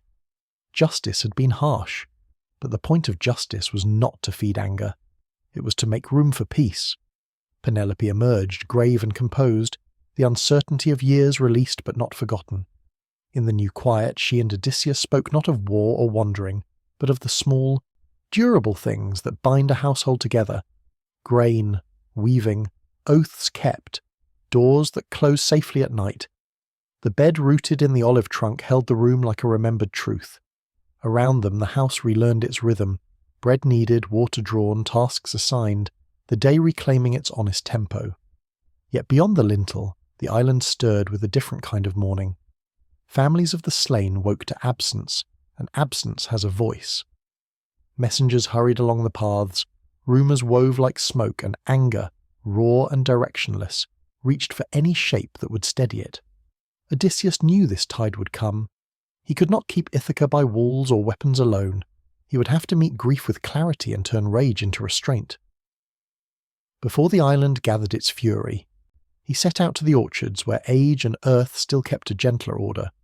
There, under trees he had planted as a young man, Odysseus found Laertes.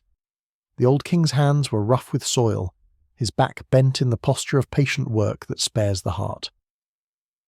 Odysseus approached as a stranger first, testing, as he always had, but the test dissolved in a single exchange, a catalogue of the trees, each one remembered by the moment it was planted, the curve of the field, the slope of the rise, the shadow at noon. No impostor could speak with that grain of truth. The son held the father shaking held the son. A long wound closed without ceremony. They ate in the shade, not feast, only bread and fruit and water, the meal tasting of sufficiency. But while reconciliation ripened in the grove, the island's anger gathered. Kinsmen of the suitors armed themselves and marched, not with the surety of justice but with the weight of grief. Odysseus, Telemachus, Laertes, and the loyal few stood in a field bordered by stone fences and low, rattling leaves. The men on both sides were tired. They had ploughed the same soil, felt the same summers, known the same winters. It should not be that neighbours must become enemies. Athena came then, the wind turning the olives into quicksilver as she drew near in the guise of mentor, the friend who had walked through much of Odysseus's life. She spoke in the way good counsel does, not as thunder, but as a firm hand on the shoulder. She reminded them that vengeance has a stopping point, that a kingdom cannot be built on staircases of revenge, that a line must be drawn where grief is acknowledged and the future allowed to begin.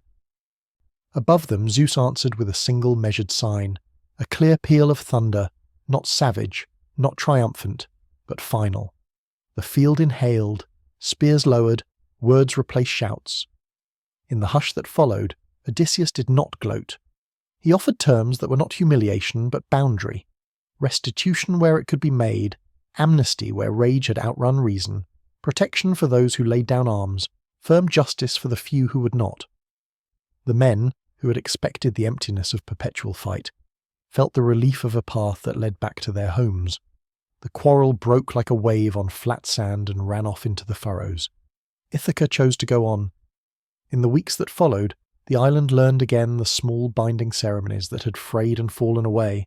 Markets reopened, nets were mended, boats caulked and painted. Fields were hoed in straight patient lines. The festivals returned in modest form, less about spectacle and more about belonging. In the palace, Odysseus and Penelope moved through their day with deliberate steadiness. He listened more than he spoke, she observed more than she asked. Telemachus, no longer a boy, began to walk the island with the eye of someone who will one day keep it whole, counting granaries, noting harbours, watching which streams ran dry first in summer and which stones shifted after rain. Kingship, Odysseus knew now, is not a single act of triumph. It is the 1,000 small acts by which people sleep safely. At night, when the lamps were low, Odysseus let the billows of memory pass without clinging to them. The Cyclops' cave, the island of Circe, the dead who spoke along the river of shadow, the song of the sirens heard through wax and rope, the last black mouth that swallowed his crew, he did not deny them nor worship them. He allowed them to settle in the place where hard journeys belong, finished, instructive, no longer sovereign. Penelope, who had journeyed in a different way, one of endurance rather than distance, kept the house's centre, aligning festival days with the moon, smoothing disputes before they hardened, placing the right words in the right ears. The world beyond Ithaca still turned with its storms and seductions, but the island now had a discipline of listening that matched its stones. The poets say that Odysseus would one day bear an oar inland until someone mistook it for a winnowing fan, a sign that the sea's claim on him had at last grown faint, that he would make offering to Poseidon and return home to a late level peace. Whether that tale is literal or a parable, its measure is the same. A man shaped by waters learning to live by fields, a cunning that once tore down walls now mending fences, a strength that had been the edge of a blade becoming the patience to hold a plough. One evening, under a sky rinsed clear by wind, Odysseus walked the headland where sea meets stone. The horizon was unbroken, the surface of the water ruffled but calm, a body remembering storms without needing one. He did not wish for new adventures. He wished for what he had, a house with an olive bed at its root, a wife whose eyes held steady light, a son whose steps were his own, a father whose hands still knew the names of trees, a people who could argue in daylight and sleep at night. A gull tilted, corrected, and settled. The tides, faithful and unhurried, tested each rock and withdrew. When the first stars burned awake, he turned back toward the lamps of Ithaca, small, ordinary constellations arranged by human hands sufficient to guide him home. This is how the story of the wanderer closes, not with a roar, but with a long exhale, not with conquest, but with keeping, not with the restlessness of bright horizons, but with the durable quiet of a place tended well. The gods, having had their spectacle, were content to watch a simpler devotion unfold, the devotion of bread and boundary, oath and hearth, the steady labour by which a kingdom remains a place where children can learn their own names without fear. And so the sea kept its counsel, the fields made their promise, and Ithaca lay under the same patient stars that had overseen the long voyage. Odysseus, finally equal to his island as much as to his legends, slept. Close your eyes and let the hush of night lean close as the old Hellenes did when they sought a voice inside the quiet, and feel yourself travelling along a road of pale dust toward a sacred slope, where laurel leaves flicker in mountain wind and a thin curl of incense rises in the cold, bright air. You have come to Delphi, to the stone the ancients called the navel of the world, where Apollo's light was said to enter a mortal body and speak. The temple stands in terraces above the valley, white columns steady against the blue, and within the innermost space the Pythia sits upon a tripod, a wreath of laurel at her brow, her breath slow and measured, her voice a river that does not hurry. Petitioners climb the steps in a quiet line, kings, traders, generals, widows, each one holding a fragment of uncertainty like a sealed jar, and as they approach they leave small offerings, oil, honey, figurines of bronze, because the gift must travel in both directions, from mortal to god and god to mortal. You listen to the rustle of tunics, the rattle of votive plaques, the whisper of priests who interpret the currents of meaning as carefully as sailors read the wind, and you understand why people came from far countries to hear one sentence shaped like a riddle, because all decisions are cliffs and every life is a narrow path around them. Yet prophecy is not a command so much as a mirror, a measured echo one can lean toward or away from, and so Delphi becomes not only a place where the god speaks, but where people learn to hear themselves beneath the noise.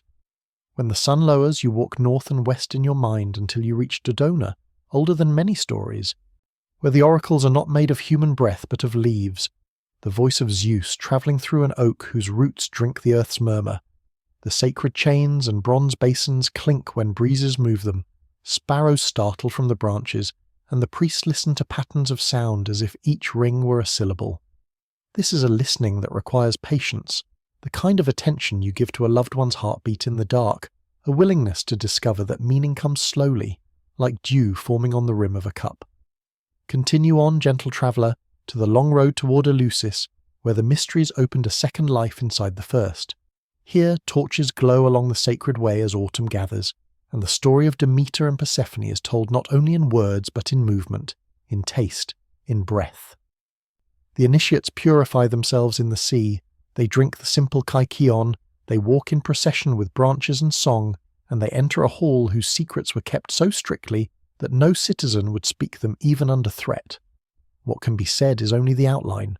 A grief was understood, a loss was honoured, a return was promised, and from that promise each participant emerged with a calmer face and a steadier step. Eleusis taught that seeds do not vanish when they vanish, that descent is part of the circle, that mother and child are never fully parted while the seasons keep faith. And so grain rose again each year like a quiet truth, and those who had seen the rites said death felt less like a wall and more like a door that opens in expected time. Now let the lyre string loosen, and the wine-sweet air of Dionysus move through the night, because not all knowing comes in stillness. There is a clarity inside dancing, a wisdom hidden in rhythm. In the hills women lift thyrsus wands wrapped with ivy, and men beat drums until thought falls away like dust and the flock of worries breaks and scatters. The god arrives in ecstasy and in theatre both, teaching that we are masks and also faces, that we are watchers and also the ones on stage. The tragedies of the city set the world in measured verse, letting citizens weep in a safe darkness and leave lighter, as if sorrow had been carefully drained like rain from a heavy roof. Beyond the chorus and the altar there are other doors to the divine, quieter, almost private.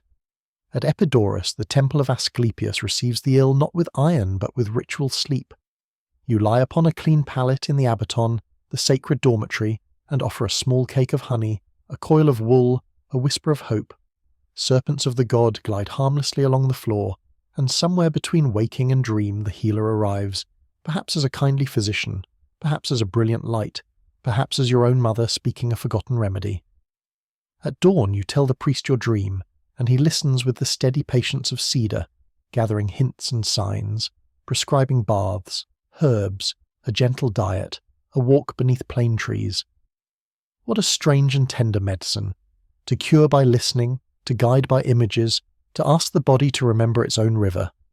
Far away in small communities, poets who call themselves Orphic carry little leaves of gold inscribed with instructions for the soul, so that when the road dips into the underworld, The traveller can say the right names and drink from the right spring, not from Lethe that erases, but from Mnemosyne that restores.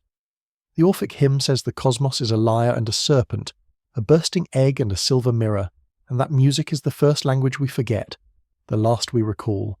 The maps of spirit multiply.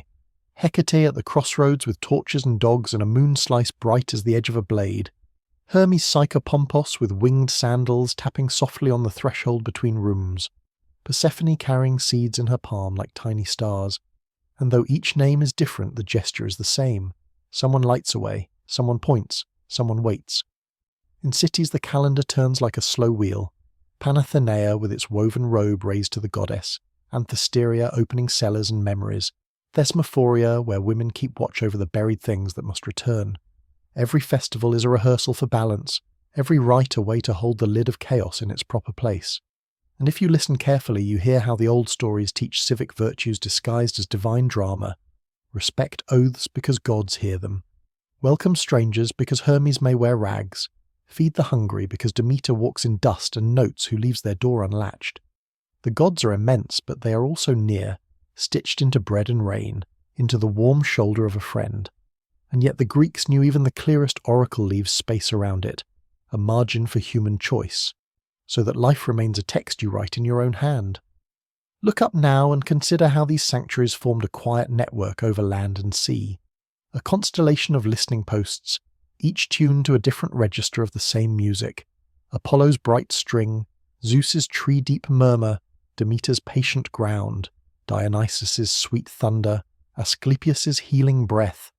A traveller could carry questions from one to another, the way a pilgrim carries a candle from church to church, protecting the flame with their palm, learning that wisdom is not a single house, but a street of many doors.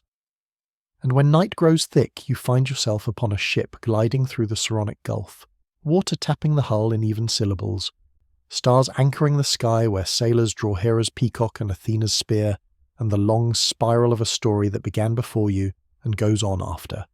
On the deck, someone sings a low song to the Dioscuri, protectors of those who cross uncertain waters, and the chorus joins as softly as breath, and for a moment you feel the whole tradition contract into one simple assurance. The world is risky, yes, but not without guides. When dawn comes, the ship noses into a harbour, and temple bells knock the air like spoons against a bowl, and you step onto smooth stone streets with a lighter stride, because you have learned what the ancients learned. That clarity lives not only in answers, but in the way you hold your questions, in the way you listen for leaves, for laurel, for waves, for dreams. And as the city wakes around you, you realize these gods have always been two things at once, presences and practices.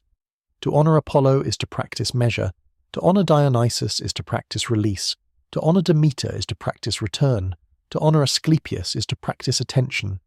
You keep walking past markets opening like flowers, past children tying cords around their wrists for luck, past an old man sprinkling water on a threshold to keep argument from crossing, and you understand that mythology is not only a theatre of thunderbolts, but a handbook for small actions done daily with care, and that the oracles of Greece did not end when the last temple fell quiet, because listening is a shrine you carry, an inner tripod, an inner oak, an inner hall where grief can be witnessed and a torch relit. Let that torch burn low now, a calm ember behind the ribs, and let your breath follow a pilgrim's pace, unhurried, attentive, grateful, until sleep comes like a priest with a gentle hand, and you enter the abaton of your own night, where healing stories still arrive, and where morning waits already written in the margins of the dark. And so, as the night deepens in the ancient imagination, you drift further into the weave of ritual and meaning. Each oracle, each sanctuary, each torchlit festival was not merely spectacle, but a way of binding mortal lives to cosmic rhythm. Consider again Delphi, where even silence had weight. The air was thick with anticipation, the pause before the priest spoke often more powerful than the answer itself. Pilgrims returned home not simply with a prophecy, but with the gravity of having stood at the centre of the world. Their decisions afterward carried that sacred residue, and their actions became more deliberate, touched with the echo of Apollo's clarity. In Eleusis, the mysteries were not only a private initiation, but a communal recalibration of hope. Entire families walked together in procession, and though no one revealed the exact rites, The result was seen in the gentler eyes of those who emerged. It was said that initiates no longer feared death, and in this lack of fear lay a new capacity for kindness. To live knowing death was a passage rather than an abyss changed the way one treated neighbours, strangers, even enemies. And so religion did not only govern temples but reshaped the invisible networks of compassion that held villages together. The cults of Dionysus revealed another truth, that humans needed release, the balance of ecstasy against reason. Without the dance, without the wild chorus, life would become brittle. To join the Theseus, to whirl beneath the moon with ivy in your hair, was to remind yourself that order alone is not life. In the clash of cymbals and the rush of wine, the Greeks found a counterbalance, a reminder that joy is as sacred as law. Theatre itself, born from these rites, gave every citizen a space to confront sorrow and laugh at folly, to be reminded that emotions, even when overwhelming, are shared and communal. At Epidaurus, healing came in the form of sleep. To lay down in the abaton was to surrender the body to the unseen, trusting the god to enter dreams. Some awoke cured, some received instructions for herbal remedies, others felt simply lighter, their burden shared with the divine. Medicine here was inseparable from faith. The snake, the sacred animal of Asclepius, symbolized renewal, the shedding of skin as metaphor for rebirth. Even the faintest whisper of improvement carried with it the sense that one's suffering was known, and to be known was already to be healed. And scattered across Greece, the Orphics whispered another current of belief, that the soul itself was divine, temporarily housed in mortal form. Their hymns and golden tablets suggested that through discipline, song, and purity, the soul might one day return to its cosmic origin. It was a radical, quiet current, but it spoke of responsibility, that life was not meaningless, that each act wove into a larger cosmic return. Think now of how these sanctuaries, scattered across valleys and islands, formed an invisible network of reassurance. A farmer could consult Zeus at Dodona, a sailor could pray to Poseidon before a voyage, a mother could dedicate her child at Artemis's shrine, a patient could rest in Asclepius's halls. In every crisis and every joy there was a place to carry it, a place where the human voice met the divine. This is what bound the Greeks not only to their gods but to each other, a shared confidence that the world listened, that signs and symbols were never absent, that the divine was woven into leaf, flame, stone, and dream. Now, as dawn begins to edge against the horizon of your vision, you feel how these mysteries lingered not only in temples, but in hearts. Even when empires changed, when armies rose and fell, when cities burned, the rhythm of the rites, the whisper of the leaves, the memory of torches in Eleusis persisted like a thread of gold beneath ash. And it reminds you, lying here in the stillness, that wisdom is not always found in conquest or monuments, but in the patient listening to wind, to dreams, to silence. Breathe slowly. Let the river of time carry you past shrines, past flames, past the oaken laurel, past the sleeping halls, until you rest in the certainty that these mysteries were never only theirs. They are also ours, preserved in the knowledge that meaning waits in quiet places, and that harmony between mortal and divine is not a relic, but a rhythm still beating, ready to soothe you into gentle sleep. Now let us drift further into the dream, away from the quiet of temples and the murmur of oracles, into an age when mortals themselves shone like constellations. The Greeks spoke often of a time before their own, a golden era when heroes walked the earth, when the line between man and God was thin, and deeds resounded so greatly that their echoes still reach us now. This was the heroic age, a tapestry of struggle, courage, and tragedy, told not only to inspire, but to remind that greatness is both gift and burden. Close your eyes and imagine the great plain of Troy, swept by winds from the sea. Here, bronze glimmers in the sun as warriors gather, their shields polished, their helmets crested with horsehair plumes. To one side, the Greeks, their ships pulled up on the shore, long oars stacked, their camps lined with fires. To the other, the Trojans, proud behind their walls, their city rising with towers and gates. The air is tense, alive with the weight of fate. In this place, names that will live forever take form. Achilles, swift of foot and unstoppable in rage. Hector, noble defender of his city. Odysseus, clever and enduring. Agamemnon, king of kings, carrying the burden of pride. And Helen, whose beauty sparked a war that legends say could not be avoided. But the heroic age was not only Troy, it was Jason steering the Argo in search of the Golden Fleece, his crew of Argonauts bound by loyalty and peril. It was Perseus holding high the severed head of Medusa, the Gorgon whose gaze could turn flesh to stone. It was Heracles, stronger than any mortal, condemned to his 12 labours yet transforming suffering into everlasting renown. Each tale was told not merely as entertainment but as a mirror. Heroes were exalted, yet they were never free from human flaws. Imagine the young men and women of Greece, gathered around hearths at night, listening as poets sang the deeds of these figures. The flicker of firelight painted shadows across their faces as words carried them into battles, voyages, and trials beyond measure. These stories shaped not only what it meant to be brave, but also what it meant to be human, to struggle, to fail, to rise again. The Greeks knew that a hero was not perfect, but bound by fate to test the limits of mortality, to live so vividly that even their flaws became immortal. Picture Achilles, sitting apart from his comrades, his heart divided between glory and life.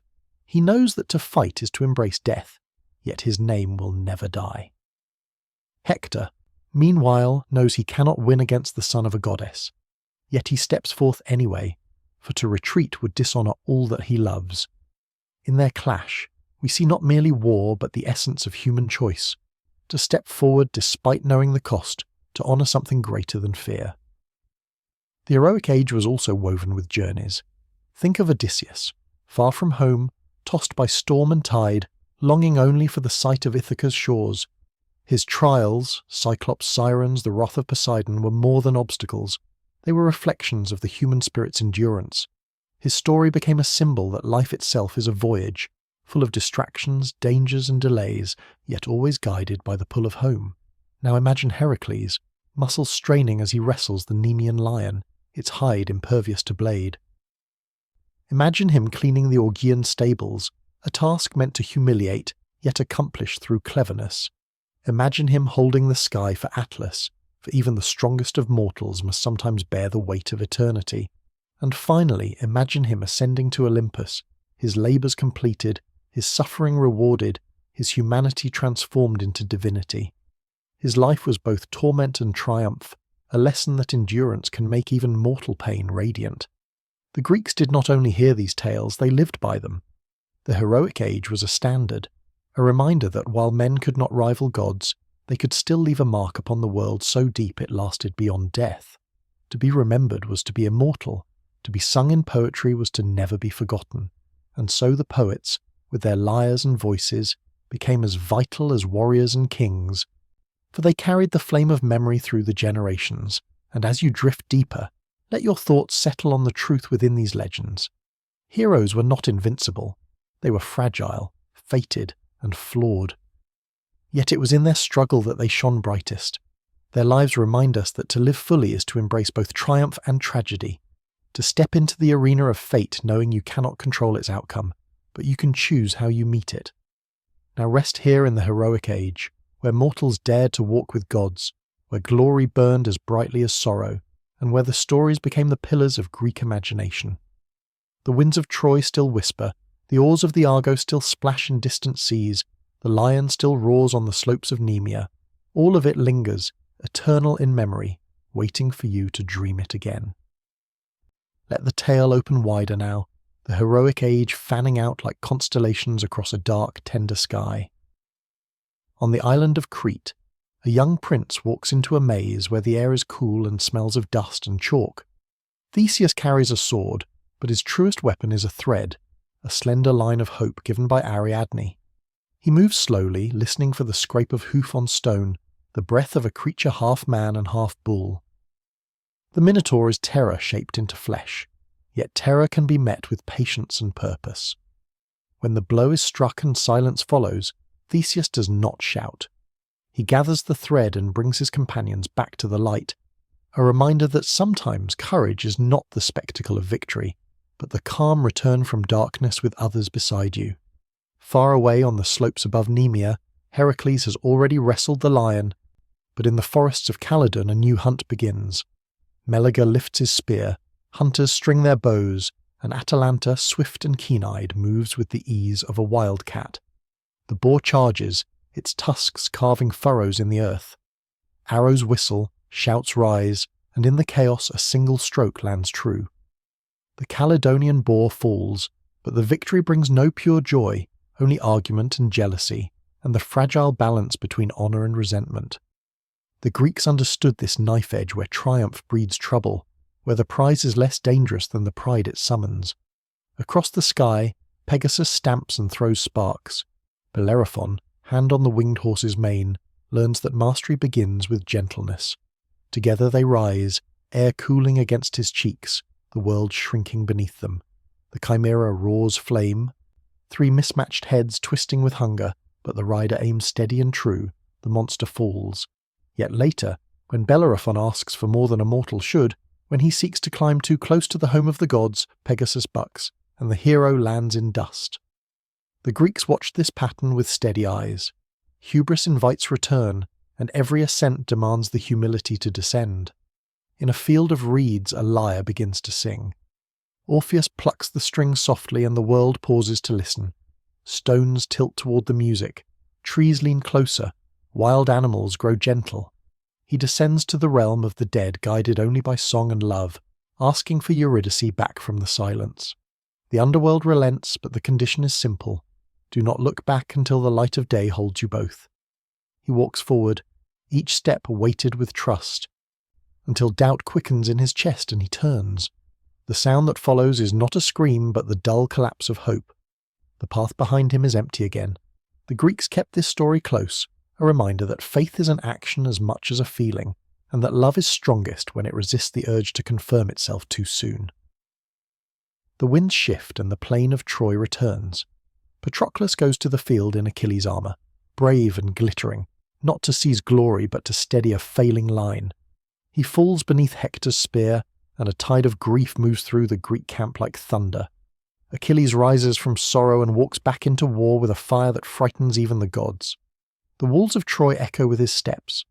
This is the part of the tale that is hardest to bear, because it reveals a truth so plain and so human.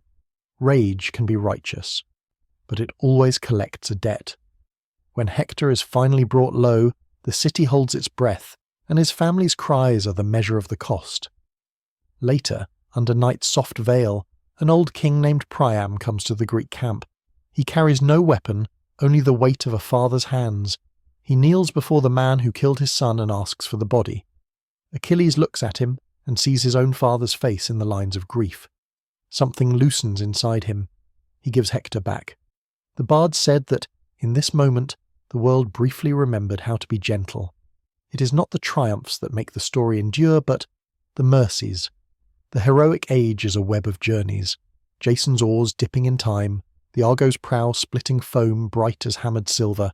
Odysseus lashed to the mast as the sirens sing promises that glitter like broken glass. Perseus holding a mirror to danger and finding a way to turn fear back upon itself. In each voyage the lesson repeats. Cleverness without compassion becomes cold. Courage without wisdom becomes ruin. Patience without purpose becomes sleep. But when they meet, mind, heart and will, mortals accomplish the improbable. In Thebes, riddles walk the road, and a traveller named Oedipus answers what others could not. His victory opens a gate, but it also opens a corridor of fate that spirals inward. Knowledge can illuminate, but it can also burn, and some truths remake the person who learns them. The Greeks did not turn away from this. In their plays they watched kings stumble and cities waver. They gave their fear a stage and let it find shape and voice until the audience felt the slow, cleansing the poets called catharsis. Sorrow acknowledged. Fear made visible, compassion deepened. In the quiet between battles and voyages, the Greeks refined ideals and gave them names. Arete, the excellence of doing your task well, whether you are a sailor, a singer, or a king. Xenia, the guest friendship that binds strangers in a contract of respect, because the gods may travel in unrecognized forms. Kleos, the bright thread of fame, the echo a life leaves in the world. Nostos, the return home, body and spirit finding harbour after long storm. The best stories held these in balance, just as a helmsman holds a rudder straight by feeling the push of unseen currents. Imagine a funeral mound raised on a windy shore. The games begin, Chariots wheel in a spray of sand, wrestlers lock like rooted oaks, runners streak past with lungs full of fire and salt. Prizes wait on tables, tripods, bright metal, cloaks deep as wine. The living honour the dead not by tears alone, but by proving that effort is the proper answer to loss.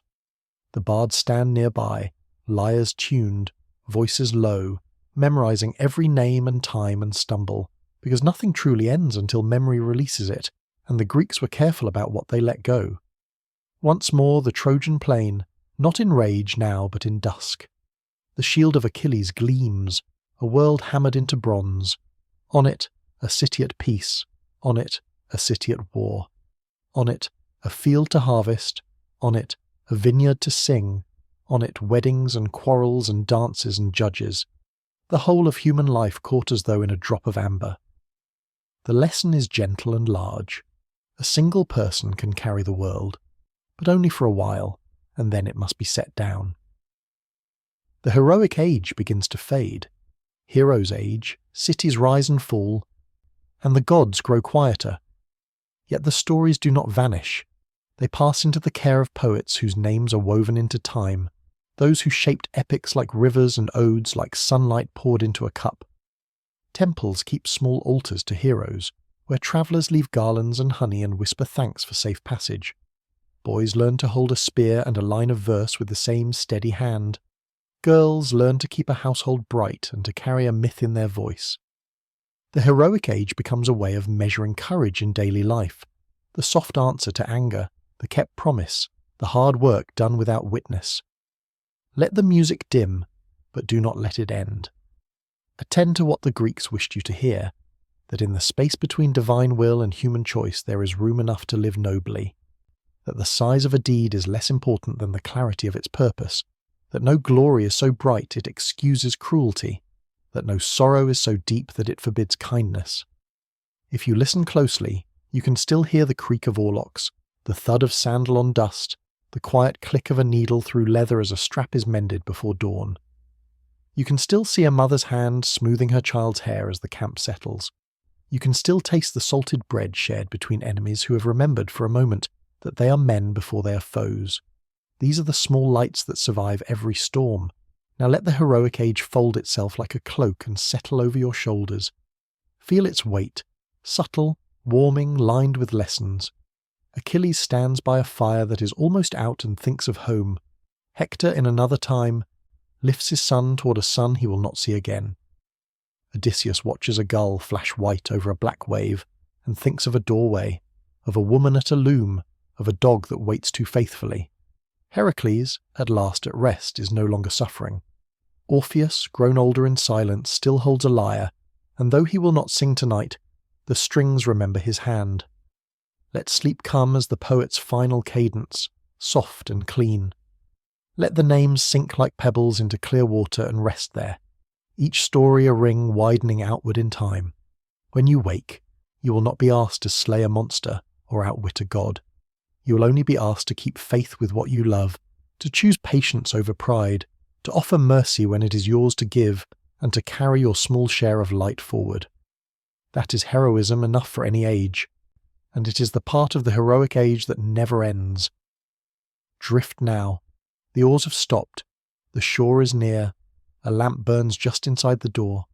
The song that carried you here will carry you back again when you need it, as steady as a heartbeat, as quiet as a held breath, as sure as morning. Sleep and let the heroes keep watch. They have always done so. They will do so still. Close your eyes and imagine the air cooling after the fires of the heroic age, when swords and oars no longer carried the weight of Greece's story alone. In their place came words, measured, deliberate, seeking to cut not flesh but confusion. The Greek world, no longer only the field of heroes and gods, began to turn its gaze inward and outward with equal hunger, asking questions that would never fade. This was the age of philosophers, of inquiry, of voices that shaped how the world would think for millennia. Picture an Athenian street in the early morning. The stones are cool, the market not yet loud. A man pauses at the fountain where others fill jars, and instead of speaking of trade or crops, he asks, what is justice? He does not ask to win an argument, but to stir thought, to plant restlessness. This is Socrates. His brow is furrowed. his robe simple, his manner direct. He does not claim to know truth, only to chase it by stripping away the illusions of certainty.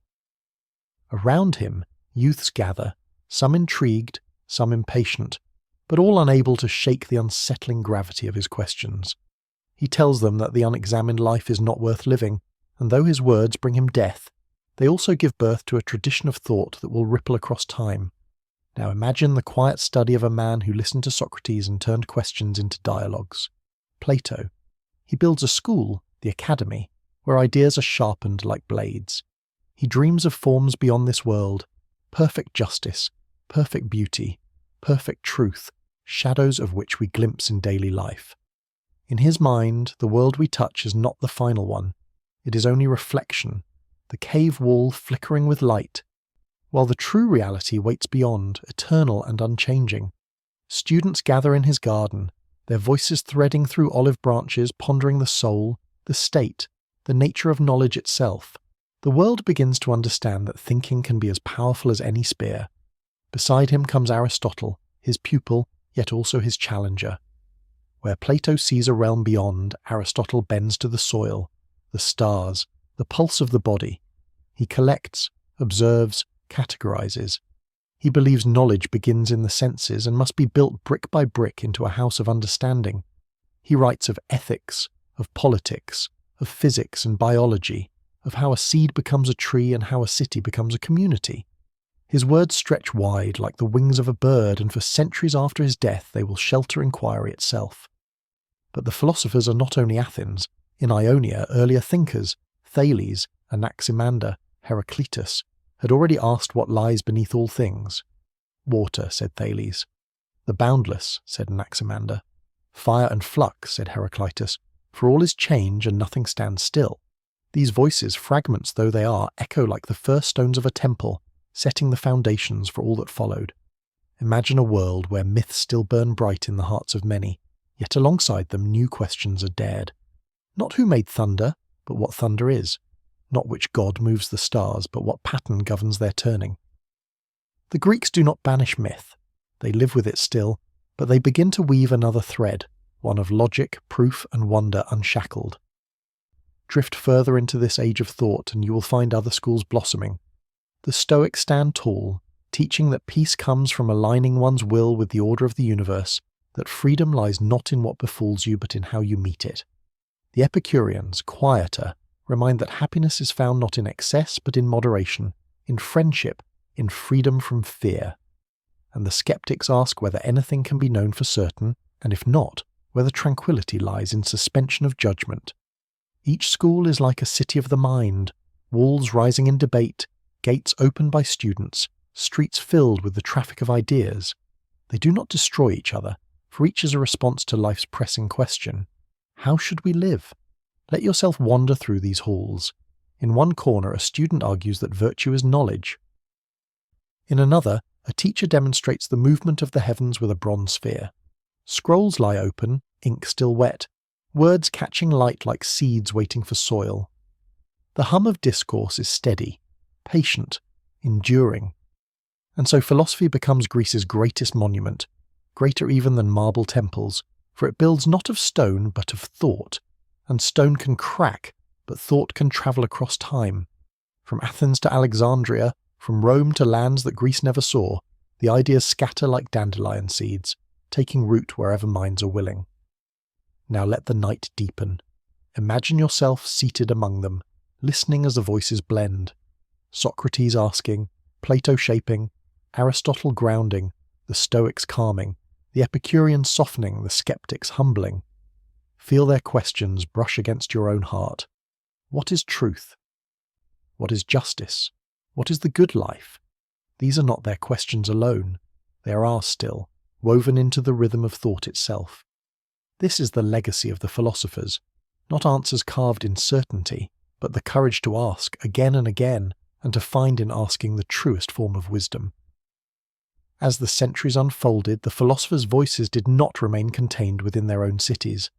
Their words travelled, carried by students, merchants, and conquerors, echoing far beyond the Aegean shores. In Alexandria, on the Nile Delta, a city founded by Alexander the Great. The library rose, its shelves filled with scrolls gathered from every land. Here Greek philosophy met Egyptian wisdom, Babylonian astronomy, Indian mathematics, and the mysteries of Hebrew texts. It was a crossroads of knowledge, where the legacy of Socrates, Plato, and Aristotle blended with currents from across the ancient world. Imagine wandering those marble halls, the scent of papyrus and ink thick in the air, torches flickering as scholars whisper among stacks of scrolls. To hold a single text was to cradle centuries of thought, a dialogue across nations and time. Philosophy also reached into politics. In Athens, democracy had already been born, an experiment in rule by the people, though limited to men of status. Yet it was philosophy that gave democracy its shape, testing the meaning of justice, weighing the duties of citizen and state. Plato's vision of the philosopher king, though never realized, sparked debates that still endure. Should those who rule be wise above all, or merely powerful? Aristotle's Politics dissected constitutions like a physician examines the body, seeking the balance that might keep a city healthy. Their ideas set the stage for governance across civilizations long after marble Athens fell into ruin. Meanwhile, philosophy touched the soul as deeply as the state. Picture Zeno, the founder of Stoicism, teaching beneath the painted colonnade of Athens, urging his students to accept what cannot be changed and to master the storms of their own hearts. Picture Epicurus in his garden, reminding friends that joy lies in simple things, bread, water, laughter shared, and that freedom is not found in palaces but in a mind untroubled by fear. These voices carried comfort to soldiers in war, to merchants far from home, to emperors on their thrones. Even Marcus Aurelius, centuries later in Rome, would whisper stoic meditations to himself by candlelight, seeking calm amid chaos. The Greeks did not abandon their myths as they built their philosophies. Instead, they allowed both to live side by side, gods and heroes in story, reason and inquiry in discourse. This duality gave their culture a richness unmatched, for it taught that truth can be sought in many ways, through poetry and ritual, through logic and experiment, through the song of the lyre as much as the chalk mark of the mathematician. And so, Greek philosophy did not kill the divine but reinterpreted it, transforming Zeus from a thunder-throwing deity into a metaphor for universal reason and Apollo into a symbol of harmony and balance. Let your mind drift into the agora, the bustling marketplace where trade and philosophy often mingled. Merchants cry their wares, children chase each other between stalls, and beneath a shaded portico, a debate rages. One voice insists that happiness is pleasure, another counters that happiness is virtue, a third suggests happiness is freedom from caring at all. Around them, the crowd flows, some ignoring, some stopping, some shaking their heads, others nodding. Philosophy was not locked in towers, it lived among the people, as alive as bread and olives. And then, consider this. The philosophers knew their reach might be small in their lifetimes. Socrates died condemned, Plato's Republic was never realized, Aristotle was forced into exile, yet they wrote, they taught, they questioned, not for themselves alone but for generations unborn. Their legacy is not in victories won but in minds awakened.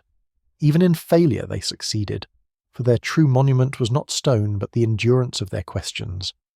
As night deepens over the Aegean, picture the sea calm under starlight. The voices of the philosophers rise like constellations, each distinct, each shining, together forming a map across the heavens. To follow them is to navigate not only the past but also our own lives. For when we ask ourselves what is just, what is good, what is true, we're not merely echoing them, we're continuing their journey. The Greeks called philosophy philosophia, the love of wisdom, and wisdom, like the sea, has no end. So let yourself rest in this rhythm, carried by the calm of inquiry. Imagine your thoughts drifting with theirs, not as burdens but as companions, questions without final answers, yet rich enough to sustain a lifetime. This is the gift of Greek philosophy, not certainty but the comfort of seeking, the courage of asking break, the serenity of knowing that wisdom is a path walked forever, one step, one breath, one question at a time. Imagine yourself now walking through a city of marble. The sun glints against white stone, casting long shadows of pillars that rise like forests of geometry. This is Athens at its height, the city crowned by the Parthenon, the temple dedicated to Athena, goddess of wisdom. Its columns are tall and slender, each fluted shaft swelling ever so slightly in the middle, a subtle trick of vision to make them seem perfect. No detail was accidental. Even the stones, massive and heavy, were carved to fit together so tightly that no mortar was needed, each piece an act of precision, each joint a reflection of harmony. Step closer, and you see carvings along the friezes, horsemen galloping, gods conversing, battles fought and victories won. These are not just decorations, they are stories written in stone, stories meant to remind each generation of who they were and what they valued. The gods of Olympus stand in eternal procession across the marble, serene and unchanging, while mortals below look up in awe. Architecture here is not only shelter, it is philosophy made visible, the embodiment of order, proportion, and the balance between heaven and earth. The Greeks believed that beauty was not mere decoration, but a path to truth. A column, perfectly proportioned, echoed the harmony of the cosmos. A temple, aligned with the rising sun, embodied the dialogue between human life and the divine. To stand before such structures was to feel that the world itself could be measured, balanced, understood. Even in silence, the stone spoke of Maat's counterpart in Greek thought: harmony, balance, symmetry. Art, too, carried this pursuit of perfection. Step into a sculptor's workshop in the 5th century BCE, and you would see blocks of marble slowly taking shape beneath the chisel. First rough forms, then muscle and bone emerging, then faces alive with expression. The Greeks sought to capture not just the body, but the spirit within. In the Kouros statues of young men, stiff and smiling, you see the beginnings of their vision. In later works, like the discus thrower, you see motion frozen in balance, every line of the body flowing into the next. By the time of Phidias, the great sculptor of the Parthenon, the human form had become divine. Gods and men sculpted in such perfection that the line between mortal and immortal blurred. And yet beauty was not only for gods and kings. Everyday pottery carried art into common homes. Amphorae painted in black and red showed scenes of athletes, warriors, weddings and feasts. To drink from a cup was to sip from history itself. For every vessel was also a canvas, every household touched by the same search for harmony that built temples on the Acropolis. As you walk through this imagined Athens, let your eyes linger on the details, the rhythm of columns, the serenity of marble faces, the play of sunlight on carved stone. Feel how the city itself is a sculpture, its buildings arranged like a symphony of geometry. Even in ruin, centuries later, the stones retain their dignity, whispering of an age when architecture was prayer and art was philosophy carved into the world. As the centuries passed, the ideals of Greek art and architecture travelled beyond their homeland. Conquerors carried them, traders spread them, and students studied them until echoes of the Parthenon could be seen in the temples of Rome, in the arches of Europe, in the very buildings that frame the cities of today. Each column that rises in white stone, each statue carved with attention to proportion, is a distant descendant of that vision born on the rocky hills of Greece. The Greeks had dreamed of harmony between heaven and earth, between thought and form, and that dream outlived empires.